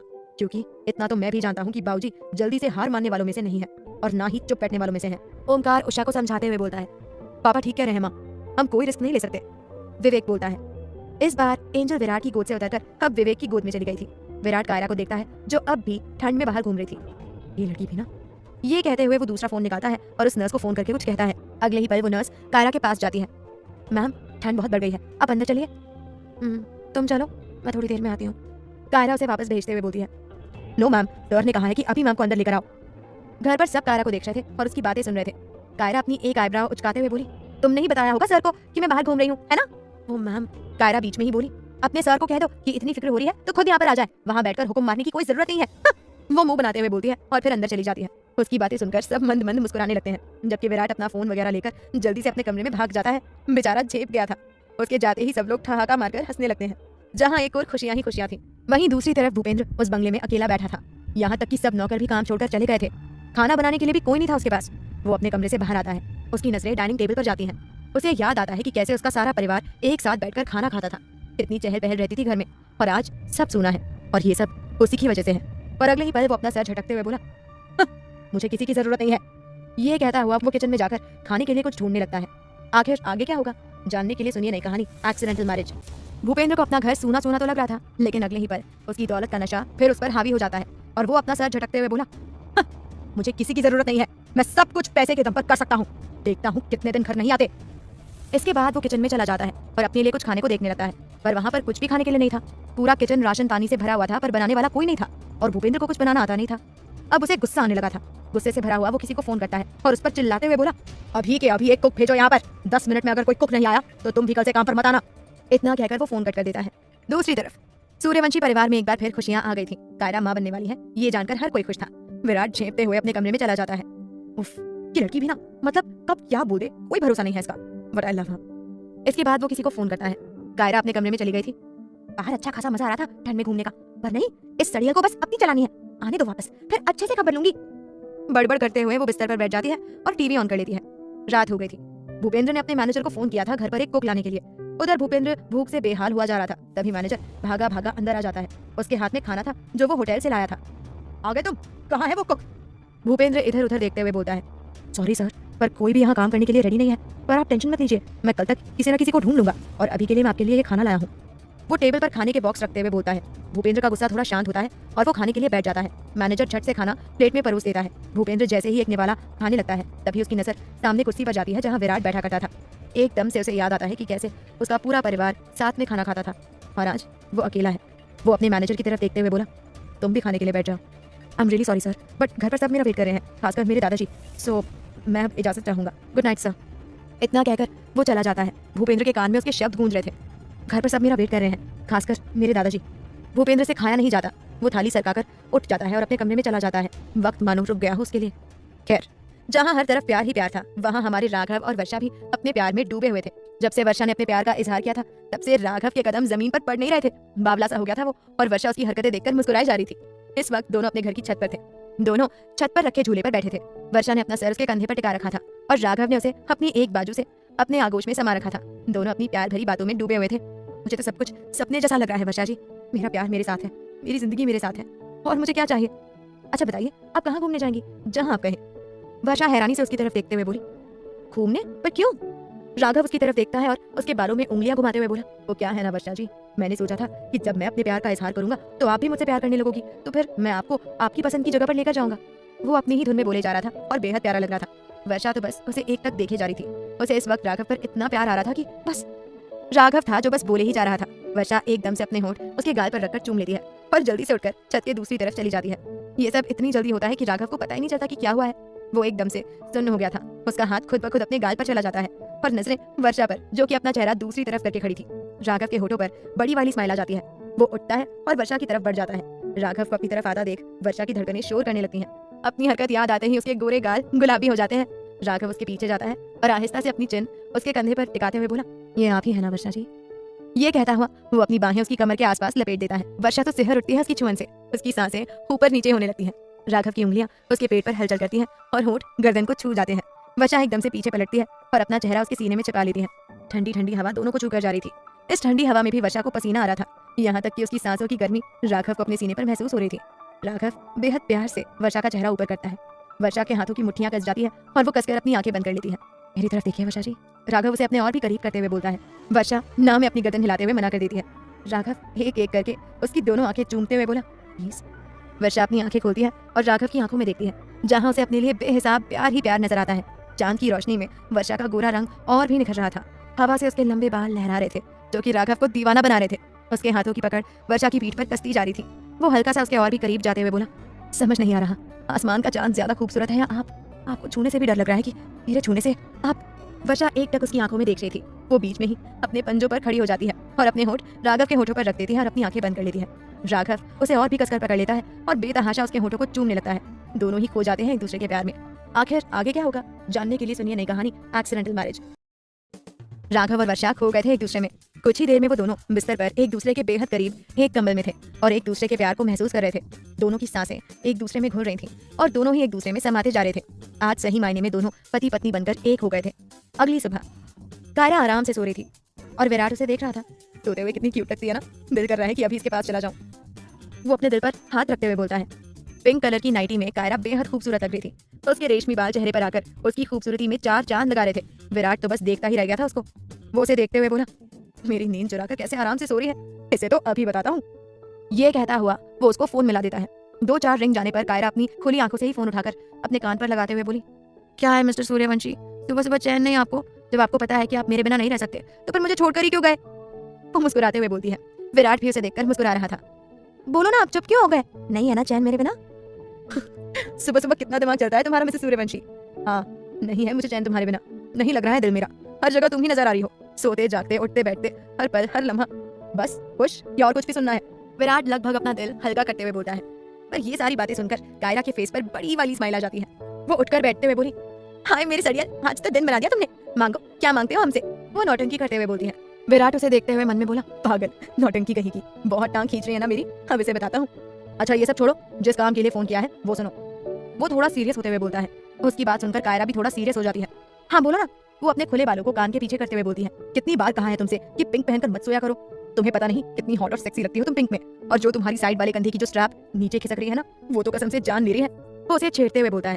उसकी बात सुनकर कायरा के गाल लाल हो जाते हैं और वो अपने कंधे की तरफ देखती है। सच में उसकी नाइटी कंधे से सरकी हुई थी। वो एकदम से खुद को कंबल से कवर करते हुए बोली, कहाँ हो तुम? तुम्हें कैसे पता कि मैंने क्या पहना है? सच्ची सच्ची बताओ कि कहाँ हो तुम? लगभग वो शर्माते हुए बोलती है। विराट उसके पूरे मजे ले रहा था। मैं तुम्हारे दिल में हूँ मेरी जान, ये कहकर वो फोन कट कर देता है। कायरा हेलो हेलो करती रह जाती है। वो अपने कपड़े सही करते हुए उठती है और पूरा कमरा चेक करती है। फिर वो एक शॉल उठकर बाहर भी देखकर आती है, पर विराट उसे कहीं नहीं मिलता। कायरा मन में बोली, कुछ तो गड़बड़ है। उधर विराट उसको परेशान करके बड़ा खुश था। तभी उसके फोन पर किसी का फोन आता है।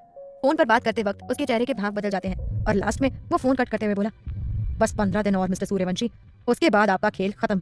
आपका ये बेकार का घमंड चकनाचूर करके ही रहूंगा मैं। 15 दिन बाद एक बहुत बड़ी डील होने वाली थी। लगभग भूपेंद्र का सब कुछ दांव पर लगा हुआ था। अगर वो डील उसे नहीं मिली तो उसका ऑफिस बिकना तय है। देखते ही देखते 15 दिन बीत जाते हैं। राघव वर्षा और सिया को लेकर कश्मीर घूमने चला गया था। विराट नए ऑफिस में लगा हुआ था। ये कंपनी उसने अपने दम पर खरीदी थी, पर कभी ध्यान नहीं दिया था इस पर। लेकिन अब वो बहुत मेहनत कर रहा था इस कंपनी को बुलंदियों तक ले जाने की। और तो और उसने कंपनी का नाम बदलकर KVS यानी कायरा विराट सूर्यवंशी रख दिया था। इन सब में विवेक भी उसका साथ दे रहा था। वो भी अब ऑफिस आने लगा था। दोनों भाइयों के बीच की दूरियां मिट रही थी। अवनी घर पर ही थी। उषा और ओंकार उसे और एंजल को दिल से स्वीकार कर चुके थे। आखिर अवनी भी दिल से कोशिश कर रही थी उनके दिल में जगह बनाने की। वैसे दिल से कोशिश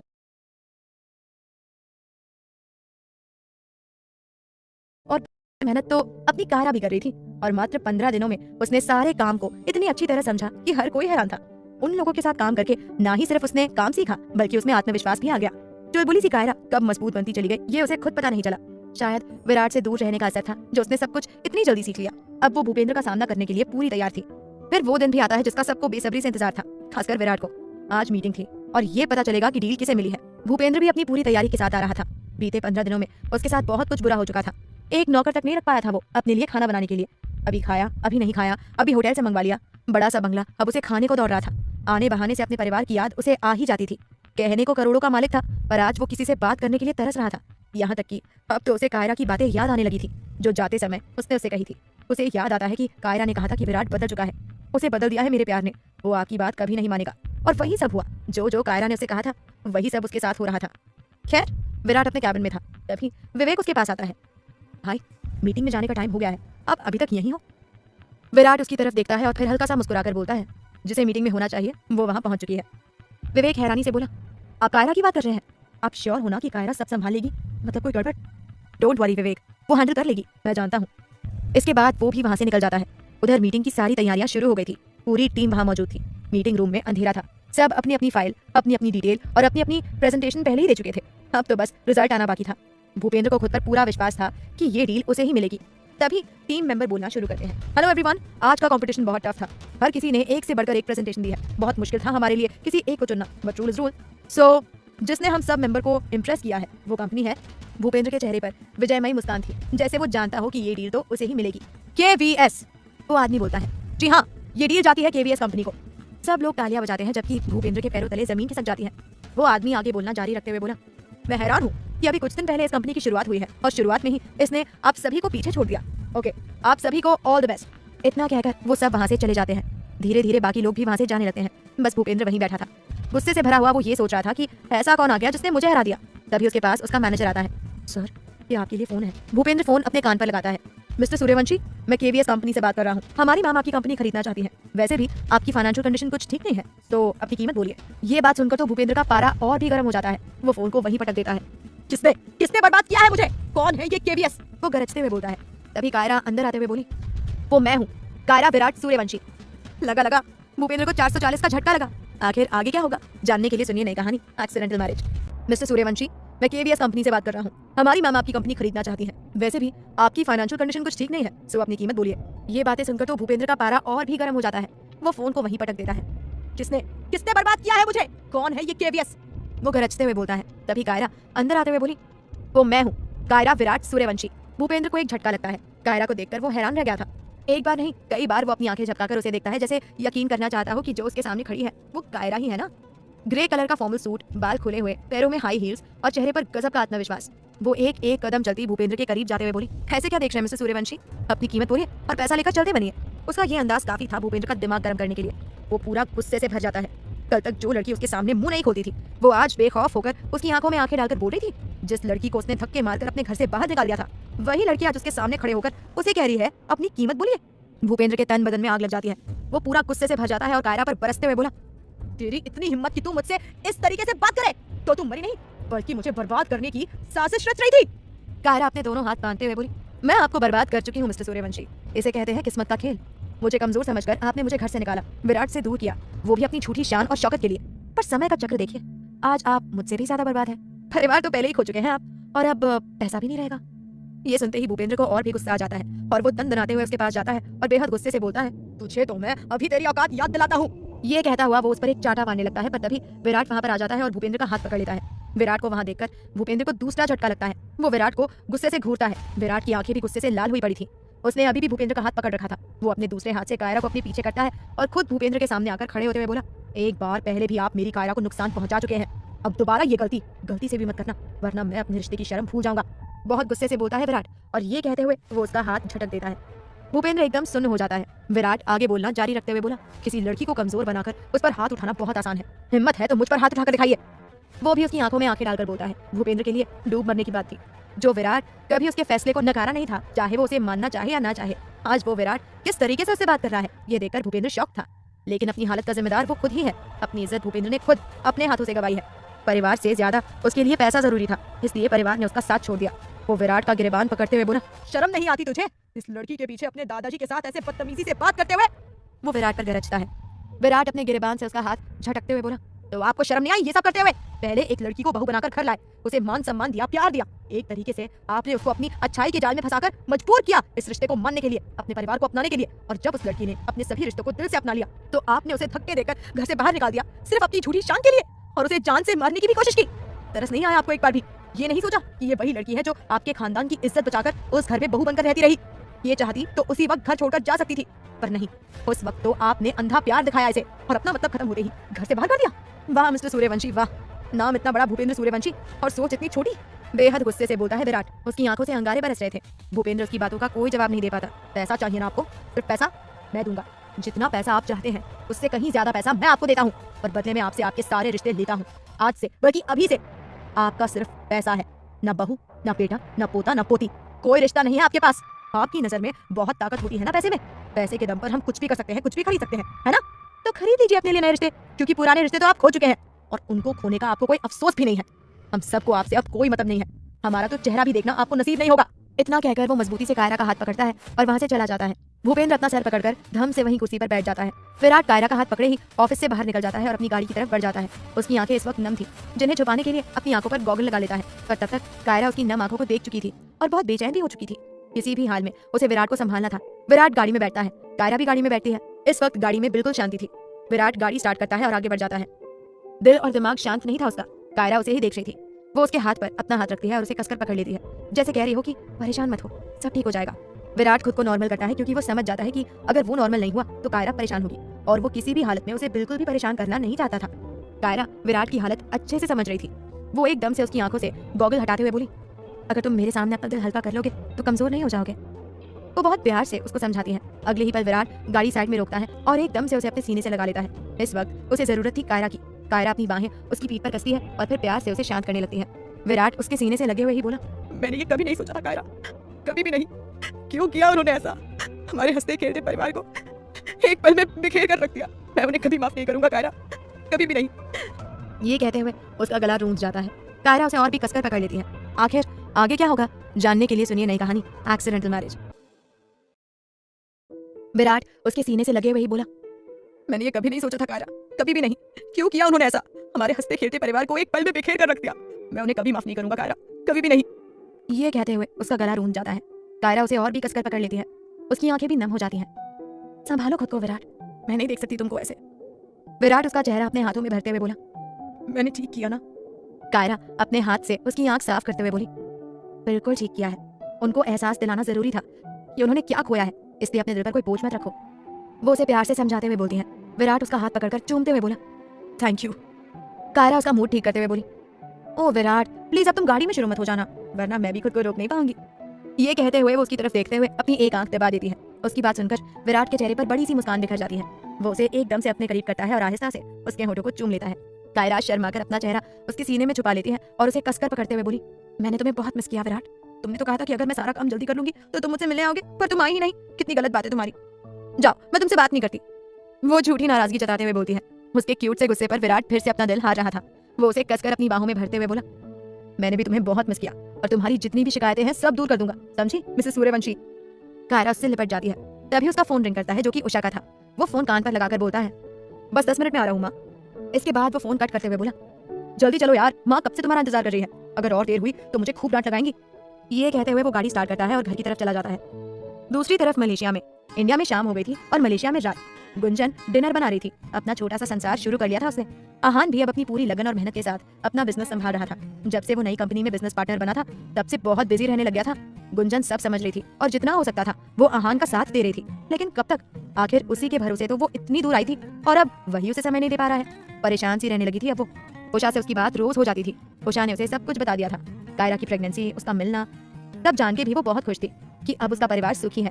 पर उषा ने उसकी आवाज में उदासी को भांप लिया था और उससे पूछा, बेटा क्या बात है, कोई परेशानी है? गुंजन ने बात को घुमा दिया कि नहीं माँ, कोई परेशानी नहीं है, बस आप लोगों से दूर हूँ इसलिए कभी कभी उदास हो जाती हूँ। और वो उससे कहती भी क्या, कमी तो कोई भी नहीं थी उसे। जितना हो सके आहान उसे खुश भी रखता था। कभी उसके लिए गिफ्ट लाता था तो कभी कुछ और। पर जो गुंजन को चाहिए था वो था उसका समय, वही नहीं दे पा रहा था वो उसे।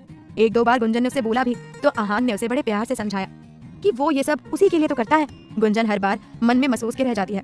फिर वो खुद को समझा लेती है कि चलो कुछ दिन की बात है, आहान का नया नया काम है इसलिए वो बिजी है। खैर इस वक्त वो डिनर रेडी कर रही थी। आहान आज बहुत जल्दी ऑफिस चला गया था। गुंजन बार बार घड़ी देख रही थी। वो टाइम देखते हुए सोचती है कि आहान बस आने ही वाले होंगे। वो जल्दी से डिनर रेडी करती है और उसके बाद खुद रेडी होने के लिए अपने कमरे में चली जाती है। कुछ देर बाद वो नहाकर बाहर आती है। लाइट पर्पल कलर की साड़ी, हल्का मेकअप, बाल खोलकर एक तरफ कंधे पर किए हुए बहुत खूबसूरत लग रही थी वो। वहीं सोफे पर बैठकर वो आहान का इंतजार करने लगती है। ठीक उसी वक्त आहान घर आता है और उसे देखते ही गुंजन का चेहरा खुशी से खिल जाता है। आहान अपने मोबाइल में लगा हुआ था। गुंजन की तरफ तो उसने देखा भी नहीं। कितने मन से तैयार हुई थी गुंजन सिर्फ आहान के लिए, और वो उसे देख भी नहीं रहा था। उसका चेहरा उतर जाता है। आहान मोबाइल में लगा हुआ है उसके पास सोफे पर आकर बैठ जाता है। गुंजन उसके लिए पानी लेकर आती है। आहान पानी का ग्लास उठा लेता है लेकिन गुंजन की तरफ नहीं देखता। वो उसके पास बैठते हुए बोली, मेरी तरफ देखने का भी टाइम नहीं है क्या तुम्हारे पास? वो उदास होते हुए बोलती है। आहान उसकी तरफ देखता है और मोबाइल बंद करता है। तो सॉरी माय लव, एक इंपॉर्टेंट मेल करना था, वरना ऐसा हो सकता है कि आहान अपनी गुंजन को ना देखे। ये कहता हुआ वो उसे बाहों में भर लेता है। गुंजन उसके सीने पर सर रखते हुए बोली, मुझसे दूर हो रहे हो आहान, मेरे लिए तो तुम्हारे पास टाइम ही नहीं है। आहान प्यार से उसका चेहरा अपने हाथों में भरते हुए बोला, फिर वही बात, मैं तुमसे कह चुका हूँ, जो भी कर रहा हूँ तुम्हारे लिए कर रहा हूँ, हम दोनों के फ्यूचर के लिए कर रहा हूँ। अभी नया काम स्टार्ट किया है उन लोगों ने, मुझ पर भरोसा करके मुझे बिजनेस पार्टनर बनाया है। अगर जरा सी भी काम में ऊंच नीच हो गई तो मेरे सारे सपने धर रह जाएंगे। गुंजन बहुत प्यार करता हूँ मैं तुमसे, हर वो चीज देना चाहता हूँ तुम्हें जो तुम मेरे लिए छोड़ कर आई हो, मुझे समझो प्लीज। एक बार फिर गुंजन खुद को समझा लेती है। अगले ही पल वो अपना मूड ठीक करते हुए बोली, अच्छा चलो ठीक है, तुम जल्दी से चेंज कर लो, तब तक मैं खाना लगाती हूँ, फिर दोनों साथ में खाएंगे। वो मुस्कुराते हुए बोलती है। आहान जल्दी से उसका माथा चूमते हुए बोला, हाँ ठीक है। उसके बाद हम दोनों लॉन्ग ड्राइव पर जाएंगे। वो प्यार से उसका गाल थपथपाते हुए बोलता है। इसके बाद वो अपने कमरे में चला जाता है। इंडिया में विराट कायरा को लेकर घर पहुंच गया था। इस वक्त वो दोनों घर की चौखट पर खड़े थे और उषा नम आंखों से दोनों की आरती उतार रही थी। एक वो वक्त था जब कायरा दुल्हन बनकर उसके घर आई थी, लेकिन तब विराट इस शादी से खुश नहीं था और कायरा इस शादी से अनजान थी। और एक आज का दिन है जब दोनों एक दूसरे से बेइंतहा प्यार करते हैं। ये देखकर उषा बहुत खुश थी। विवेक और अवनी भी वहीं खड़े थे। विराट ने कायरा को अवनी के बारे में पहले ही बता दिया था और ये भी बता दिया कि विवेक बदल चुका है। तो बदले में कायरा ने उससे सवाल किया था कि तो तुम चाहते हो कि मैं उसे माफ कर दूं? तब विराट ने प्यार से उसे समझाया था कि मैं ये नहीं कह रहा कि तुम उसे माफ कर दो, नहीं, ये सिर्फ और सिर्फ तुम्हारा फैसला होना चाहिए। बस इतना कह रहा हूँ कि जो भी करना सोच समझ कर करना और दिल से करना। खैर वो दोनों अंदर आते हैं। कायरा उषा से लिपट जाती है और दोनों की आंखें बहने लगती हैं। उन्हें देखकर सबकी आंखें बंद हो जाती हैं। गुंजन डाइनिंग टेबल पर डिनर लगा चुकी थी और आहान का इंतजार कर रही थी। तभी आहान बाहर आता है। उसे देखकर गुंजन हैरान रह जाती है। तुमने अभी तक चेंज नहीं किया? वो हैरानी से उसकी तरफ देखते हुए बोलती है। आहान उसकी तरफ देखते हुए बोला, I am so sorry Gunjan, मुझे इसी वक्त जाना पड़ेगा। मेरी एक बहुत जरूरी मीटिंग है जो इसी वक्त होनी है और मैं डिनर भी क्लाइंट के साथ ही करूंगा। तुम प्लीज डिनर कर लेना। ओके जान, बाय। इतना कहते हुए वो जल्दी से बाहर निकल जाता है और गुंजन बस उसे जाते हुए देखती रह जाती है। उसका दिल पूरी तरह टूट जाता है और वो उदास हो जाती है। खाना वहीं छोड़कर वो सोफे पर जाकर बैठ जाती है। ना चाहते हुए भी उसकी आंखें बहने लगती हैं। दूसरी तरफ कायरा के आने से सब लोग खुश थे। वो सब हॉल में ही बैठे थे। उषा सबसे पहले उसकी नजर उतारती है और उसे अपना खास ध्यान रखने को बोलती है। विवेक और अवनी भी उसे बधाई देते हैं। छोटी सी एंजल भी कायरा से घुल मिल जाती है।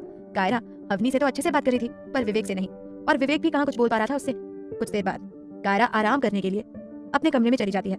विराट उस वक्त वॉशरूम में था। कायरा बिस्तर पर टेक लगाकर बैठी पूरे कमरे को देख रही थी। हर चीज उसकी पसंद की थी, छोटी से छोटी चीज भी उसकी पसंद की थी। तभी उसकी नजर टेबल पर रखे एक फोन पर पड़ती है। ये किसका फोन है? विराट का फोन तो ये रहा। वो उस फोन को उठाकर ऑन करती है। सामने ही होटल की फुटेज थी। अब कायरा को सब समझ में आ गया था कि विराट ने होटल में कैमरे लगवाए थे और वो हर वक्त उसे देख रहा था। अच्छा जी, तो ऐसे मुझे पागल बनाया गया है। विराट वॉशरूम से बाहर आता है। तभी एक उड़ता हुआ तकिया आकर उसके मुंह पर पड़ता है जो कि कायरा ने मारा था। वो हैरानी से उसकी तरफ देखते हुए बोला, अरे क्या हुआ तुम्हें? क्या है ये सब? कायरा उसके पास जाती है और वो फोन उसके सामने करते हुए बोली, ये सब क्या है विराट?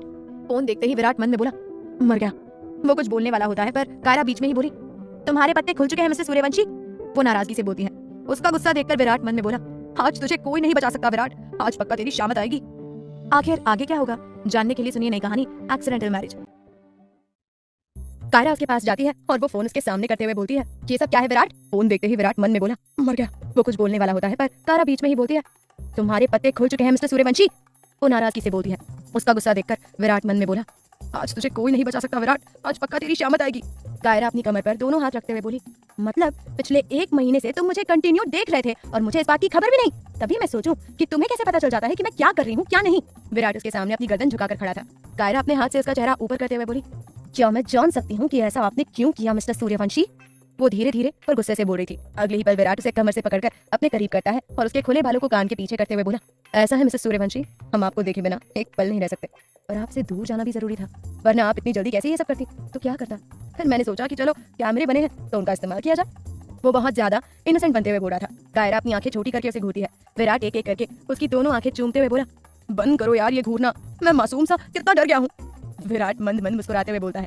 उसकी मुस्कुराहट देखकर कायरा और भी चिढ़ जाती है। वो उसके पेट में एक घूंसा मारते हुए बोली, तुम और मासूम अपने आप को बहुत स्मार्ट समझते हो ना तुम, कि मैं ये इनोसेंट सा चेहरा बनाकर कुछ भी कहूंगा और ये पागल आसानी से मान जाएगी। पर इस बार ऐसा नहीं होगा, इस बार तुम्हें सजा मिलेगी। खुद तुम 1 महीने से मुझे देख रहे हो और मेरा क्या? जो मैं तुम्हारे बिना वहाँ तड़प रही थी उसका क्या? कायरा गुस्से से मुंह फुलाते हुए बोलती है, बहुत बुरे हो तुम मिस्टर सूर्यवंशी। अच्छा बाबा ठीक है, तुम जो सजा दोगी मुझे मंजूर है, बताओ क्या करना होगा मुझे? विराट उसको मनाते हुए बोलता है। 1 मिनट के लिए कायरा उसे घूरती है, फिर हल्का सा मुस्कुराकर बोली, ज्यादा कुछ नहीं, बस कुकिंग। ये सुनते ही विराट हैरानी से कहता है, व्हाट कुकिंग? कायरा उसके करीब जाती है और उसके गले में अपनी बाहें डालते हुए बोली, जी हाँ कुकिंग, अभी इसी वक्त अपने हाथों से मेरे लिए कोई स्पेशल डिश बनाओ। इस बार वो मंद मंद मुस्कुराते हुए बोलती है, पर मुझे कुकिंग नहीं आती यार। विराट और भी ज्यादा इनोसेंट बनते हुए बोलता है। कायरा अपनी एक आईब्राव उचकाते हुए बोली, सो व्हाट, मुझे भी ऑफिस का काम नहीं आता था, पर फिर भी मैंने सीखा ना। अब बहाने बनाना बंद करो और मेरे लिए एक अच्छी सी डिश बनाओ। और हाँ 1 मिनट। वो बुक शेल्फ में से एक बुक लाकर उसके हाथ में रखते हुए बोली, लीजिए मिस्टर सूर्यवंशी और शुरू हो जाइए। विराट उस बुक की तरफ देखता है जो कि एक रेसिपी बुक थी। चल बेटा हो जा शुरू, वरना आज तेरी खैर नहीं। विराट मन ही मन बोलता है। उसके बाद वो किचन में चला जाता है। पहली बार वो कुछ बनाने के लिए किचन में गया था। कहाँ पर क्या रखा है उसे कोई आइडिया नहीं था। उसके चेहरे पर इस वक्त 12 बजे हुए थे और कायरा को उसे तंग करने में बड़ा मजा आ रहा था, क्योंकि 1 महीने से विराट भी उसे बहुत तंग कर रहा था। विराट किचन में जाता है और रेसिपी बुक खोलकर सबसे सिंपल और इजी रेसिपी ढूंढता है, पर उसके लिए तो हर रेसिपी इतनी मुश्किल थी कि पूछो ही मत। अवनी और विवेक एंजल के साथ बाहर गार्डन में खेल रहे थे। उषा और ओमकार गार्डन में उनके पास बैठे अपने बच्चों को देख रहे थे। किसी को नहीं पता था कि विराट की शामत आ चुकी है और उसके साथ साथ किचन की भी। सारी बुक देखने के बाद विराट को एक रेसिपी ठीक ठाक सी लगती है कि वो इसे बना सकता है। इसके बाद वो एक एक करके सारा सामान ढूंढने लगता है। वो सामान कुछ ढूंढ रहा था पर मिल उसे कुछ और रहा था। जिस सामान को उठा रहा था उसके साथ 4 सामान और गिरा रहा था। कभी बर्तन गिरा रहा था तो कभी कुछ। वो बड़बड़ करते हुए बोला, ओह गॉड, ऑफिस के काम से कितना मुश्किल है ये किचन का काम, कैसे कर लेती है माँ और कायरा ये सब। किचन से आती आवाज सुनकर उषा बोली, ये किचन में कौन है इस वक्त और इतना शोर क्यों कर रहा है, मैं जाकर देखती हूँ। इतना कहकर वो अंदर चली जाती है। एक एक करके सब उनके पीछे जाने लगते हैं। दूसरी तरफ मलेशिया में गुंजन सोफे पर बैठे बैठे आहान का इंतजार करने लगती है। हालांकि वो उसे कहकर गया था कि वो खाना खाकर आएगा, पर फिर भी उसका दिल नहीं मान रहा था। गुंजन कितनी देर वहीं बैठी रहती है और बैठे बैठे वहीं सो जाती है। उधर आहान अपने बिजनेस की दुनिया में डूबता जा रहा था। काम का जुनून तो उसे पहले से था और अब उसे मौका मिल गया था, लेकिन काम के जुनून में वो गुंजन की तरफ ध्यान नहीं दे रहा था और इस चीज का असर उसके रिश्ते पर पड़ रहा है, इस बात की तरफ भी उसका ध्यान नहीं जा रहा था। इस वक्त वो एक शानदार होटल में अपनी डील साइन कर रहा था। लाखों का फायदा हुआ था उसे ये डील साइन करके। उसके बाद सब डिनर भी करने वाले थे। जैसे ही आहान एक निवाला खाने लगता है तभी उसे गुंजन का ख्याल आता है कि पता नहीं उसने खाया होगा या नहीं। वो सोचता है उसे फोन कर लूं, लेकिन इससे पहले कि वो उसे फोन करता तभी उसके क्लाइंट कहते हैं, क्या हुआ मिस्टर आहान, कोई परेशानी है, आप खा क्यों नहीं रहे। आहान वापस अपना फोन साइड में रखते हुए बोला, नो सर, कोई परेशानी नहीं है। उसके बाद वो सब अपने बिजनेस की बातें करते हुए साथ साथ खाने लगते हैं। इंडिया में विराट बड़बड़ करते हुए सामान ढूंढ रहा था। हद है, इतना बड़ा बिजनेस टाइकून और अपनी बीवी से डरकर किचन में कुकिंग कर रहा है। वाह मिस्टर विराट सूर्यवंशी, तुम्हारे नाम से ही लोग कांप उठते हैं और तुम अपनी बीवी से डरते हो। सच कहते हैं लोग, ये बीवियां है ना, नौकर बना के रख देती हैं अच्छे खासे इंसान को। वो बड़बड़ करता हुआ बस बोले जा रहा था। इस बात से अनजान की पीछे खड़ी कायरा उसकी बातें सुन रही है। अच्छा जी, तो मैं आपको नौकर बना कर रखती हूँ, वो उसे डांट मारते हुए बोलती है। कायरा की आवाज सुनकर विराट मन में बोला, शिट यार, आज मेरे साथ सब गड़बड़ हो रही है। अगले ही पल वो पीछे पलटता है और मुस्कुराते हुए बोला, यार मैं तुम्हारी बात नहीं कर रहा, तुम तो बहुत अच्छी हो, बहुत स्वीट हो, मैं तो बस ऐसे ही जनरली बोल रहा था। कायरा अपने दोनों हाथ बांधते हुए बोली, अपनी जनरल नॉलेज अपने पास रखो और जो काम दिया है उसे टाइम पर पूरा करो। बड़े आई नौकर बनाकर रखती है, वो उसकी नकल करते हुए बोलती है। इतने में उषा वहां आकर बोली, अरे ये क्या शोर है किचन में, लगता है कोई बिल्ली घुस आई है। बिल्ली का नाम सुनते ही कायरा को हंसी आ जाती है और वो हंसते हुए बोली, बिल्ली नहीं, बिल्ला है माँ। आखिर आगे क्या होगा जानने के लिए सुनिए नई कहानी एक्सीडेंटल मैरिज। कायरा अपने दोनों हाथ बांधते हुए बोली, अपनी जनरल नॉलेज अपने पास रखो और जो काम दिया है उसे टाइम पर पूरा करो। बड़े आए नौकर बनाकर रखती है, वो उसकी नकल करते हुए बोलती है। इतने में उषा वहां आकर बोली, अरे ये क्या शोर हो रहा है किचन में, लगता है कोई बिल्ली घुस आई है। बिल्ली का नाम सुनते ही कायरा को हंसी आ जाती है और वो हंसते हुए बोली, बिल्ली नहीं, बिल्ला है माँ। वो हंसते हुए बोलती है। पीछे आ रहे विवेक के कान में भी कायरा की आवाज पड़ती है, बिल्ली नहीं, बिल्ला है माँ। ये सुनते ही विवेक को हंसी आ जाती है। विराट घूर कर उसकी तरफ देखता है। विवेक तुरंत अपना मुंह बंद कर लेता है। उसका चेहरा देखकर पता चल रहा था कि वो विराट से डर गया है और अब उसकी हालत देखकर अवनी को हंसी आ जाती है। अवनी को खुद पर हंसता हुआ देखकर विवेक उसे घूरता है। अवनी जल्दी से उषा के पीछे छिप जाती है। कायरा मंद मंद मुस्कुराते हुए विराट को देख रही थी। विराट उसकी तरफ देखता है और अपनी एक आईब्रो उचकाते हुए बोला, एक्सक्यूज मी, बिल्ला, मैं तुम्हें किस एंगल से बिल्ला लगता हूँ। कायरा अपनी हंसी पर कंट्रोल करते हुए बोली, सॉरी सॉरी, एक्चुअली बिल्ला नहीं, बागड़ बिल्ला। इस बार वो हंसते हुए बोलती है। उसकी बात सुनकर सबकी रुकी हुई हंसी छूट जाती है। विराट सबको हंसते हुए देखकर मन में बोला, सबके सब पागल हो गए हैं। वो गुस्से से सबको घूर रहा था। देख रही हूँ माँ, अपनी लाडली बहू की हरकत, मुझसे कुकिंग करवा रही है, वो भी सजा के तौर पर। विराट लगभग कायरा की शिकायत करते हुए बोलता है। उषा कायरा की तरफ देखती है। बदले में कायरा बहुत ही ज्यादा मासूम बनकर बोली, तो क्या करूँ माँ, इन्होंने भी तो मेरे साथ चीटिंग की है, कैमरे लगवाकर खुद मुझे देखते रहे और मुझे बताया भी नहीं। इस बात की सजा तो इनको मिलकर रहेगी। वो बच्चों की तरह मुंह बनाते हुए बोली है। अवनी कायरा की मासूमियत पर मन ही मन मुस्कुरा रही थी। विराट अपनी आंखें छोटी करके कायरा को गुस्से से देख रहा था। उषा उसका चेहरा देखकर बोली, चलो सब अपने कमरे में चलो, तंग मत करो मेरे बच्चे को। एक एक करके सब अपने अपने कमरे में चले जा रहे थे, बस विराट और कायरा। विराट अभी भी कायरा को थोड़े थोड़े गुस्से से देख रहा था। कायरा उतने ही एटीट्यूड से बोली, मुझे मत देखो, फटाफट से डिश बनाओ। विराट जो उस वक्त आटे का डिब्बा खोल रहा था, वो गुस्से से थोड़ा जोर से खोल देता है, इतनी जोर से कि आटा उड़कर उसके मुंह पर लगता है। ये देखकर उसे और भी हंसी आ जाती है और वो तुरंत अपना हाथ अपने मुंह पर रखते हुए अपने कमरे में चली जाती है। उसे पता था कि अब विराट उसे कच्चा चबा जाएगा। विराट अपने कपड़ों को देखते हुए बोला, शिट यार, क्या मुसीबत है, ओ गॉड, कहाँ फंस गया मैं। इसके बाद वो गहरी सांस लेता है और मन में बोला, तू कर सकता है विराट, तू कुकिंग कर सकता है, बस फोकस कर। वो खुद को समझाते हुए बोलता है और रेसिपी पढ़ पढ़ के डिश बनाने लगता है। कुछ देर में वो अपनी डिश लेकर कमरे में जाता है। कायरा बेसब्री से उसका इंतजार कर रही थी। कुछ देर पहले जो विराट के चेहरे पर गुस्सा था, वो अब एक सुकून में बदल गया था कि फाइनली उसने कुछ तो बनाया और उसने जो भी बनाया था दिल से बनाया था। वो कायरा के पास आकर बैठता है और खाने की प्लेट उसके सामने करते हुए बोला, लीजिए मिसेस सूर्यवंशी, आपकी स्पेशल डिश। और ये कोई ऐसी वैसी डिश नहीं है, ये स्पेशल डिश विराट सूर्यवंशी ने बनाई है, वो भी अपने हाथों से। आई एम श्योर कि ये डिश इतनी टेस्टी होगी कि तुम मेरे हाथ चूम लोगी। विराट अपनी तारीफ करते हुए बोलता है। उसके हाथ से प्लेट ले लेते हुए कायरा बोली, लाओ इधर लाओ, मैं भी तुम्हारे हाथ चूमने के लिए बेताब हूँ। ये कहते हुए वो एक बाइट खाती है और पहली बाइट खाते ही बोली, लाजवाब, सच में तुम्हारा हाथ चूमने का दिल कर रहा है। वो खाते हुए बोलती है। विराट खुश होते हुए बोला, सच में इतनी टेस्टी बनी है, दिखाना तो जरा। ये कहता हुआ वो भी एक बाइट लेता है। जैसे ही वो एक बाइट खाता है तो बोलता है, छी, कितनी बकवास है ये, और तुम इसे लाजवाब कह रही हो। इससे ज्यादा वाहियात चीज तो मैंने आज तक नहीं खाई, कोई टेस्ट नहीं है इसमें, तुम कैसे खा रही हो, हटाओ इसे, छोड़ो, मत खाओ। लगभग वो उसके हाथ से प्लेट छीनते हुए बोलता है। अगले ही पल कायरा वापस उसके हाथ से प्लेट लेते हुए बोली, सो व्हाट, हाँ सच में इसमें कोई टेस्ट नहीं आ रहा, लेकिन सच कहूँ तुम्हारा प्यार जरूर नजर आ रहा है। कितने दिल से तुमने मेरे लिए ये डिश बनाई है, मैं तो जरूर खाऊंगी, और टेस्ट की नहीं, बात तुम्हारी भावनाओं की है। ये कहते हुए वो उसका हाथ चूम लेती है और बड़े मजे से उस डिश को खाने लगती है। विराट की आंखों में हल्की सी नमी रह जाती है और वो झट से उसे अपने सीने से लगा लेता है। शुक्रिया मुझ जैसे सड़ियों से इतना प्यार करने के लिए। ये कहते हुए वो उसे बाहों में भींच लेता है। कायरा हल्के से उसके सीने पर मारते हुए बोली, खबरदार, जो मेरे उनको कुछ कहा तो सड़िया कहने का हक सिर्फ मेरा है, मैं कह सकती हूँ, कोई और नहीं। ये कहते हुए वो भी उसे कसकर पकड़ लेती है। आखिर आगे क्या होगा जानने के लिए सुनिए नई कहानी accidental marriage. Like, comment, subscribe for more episodes.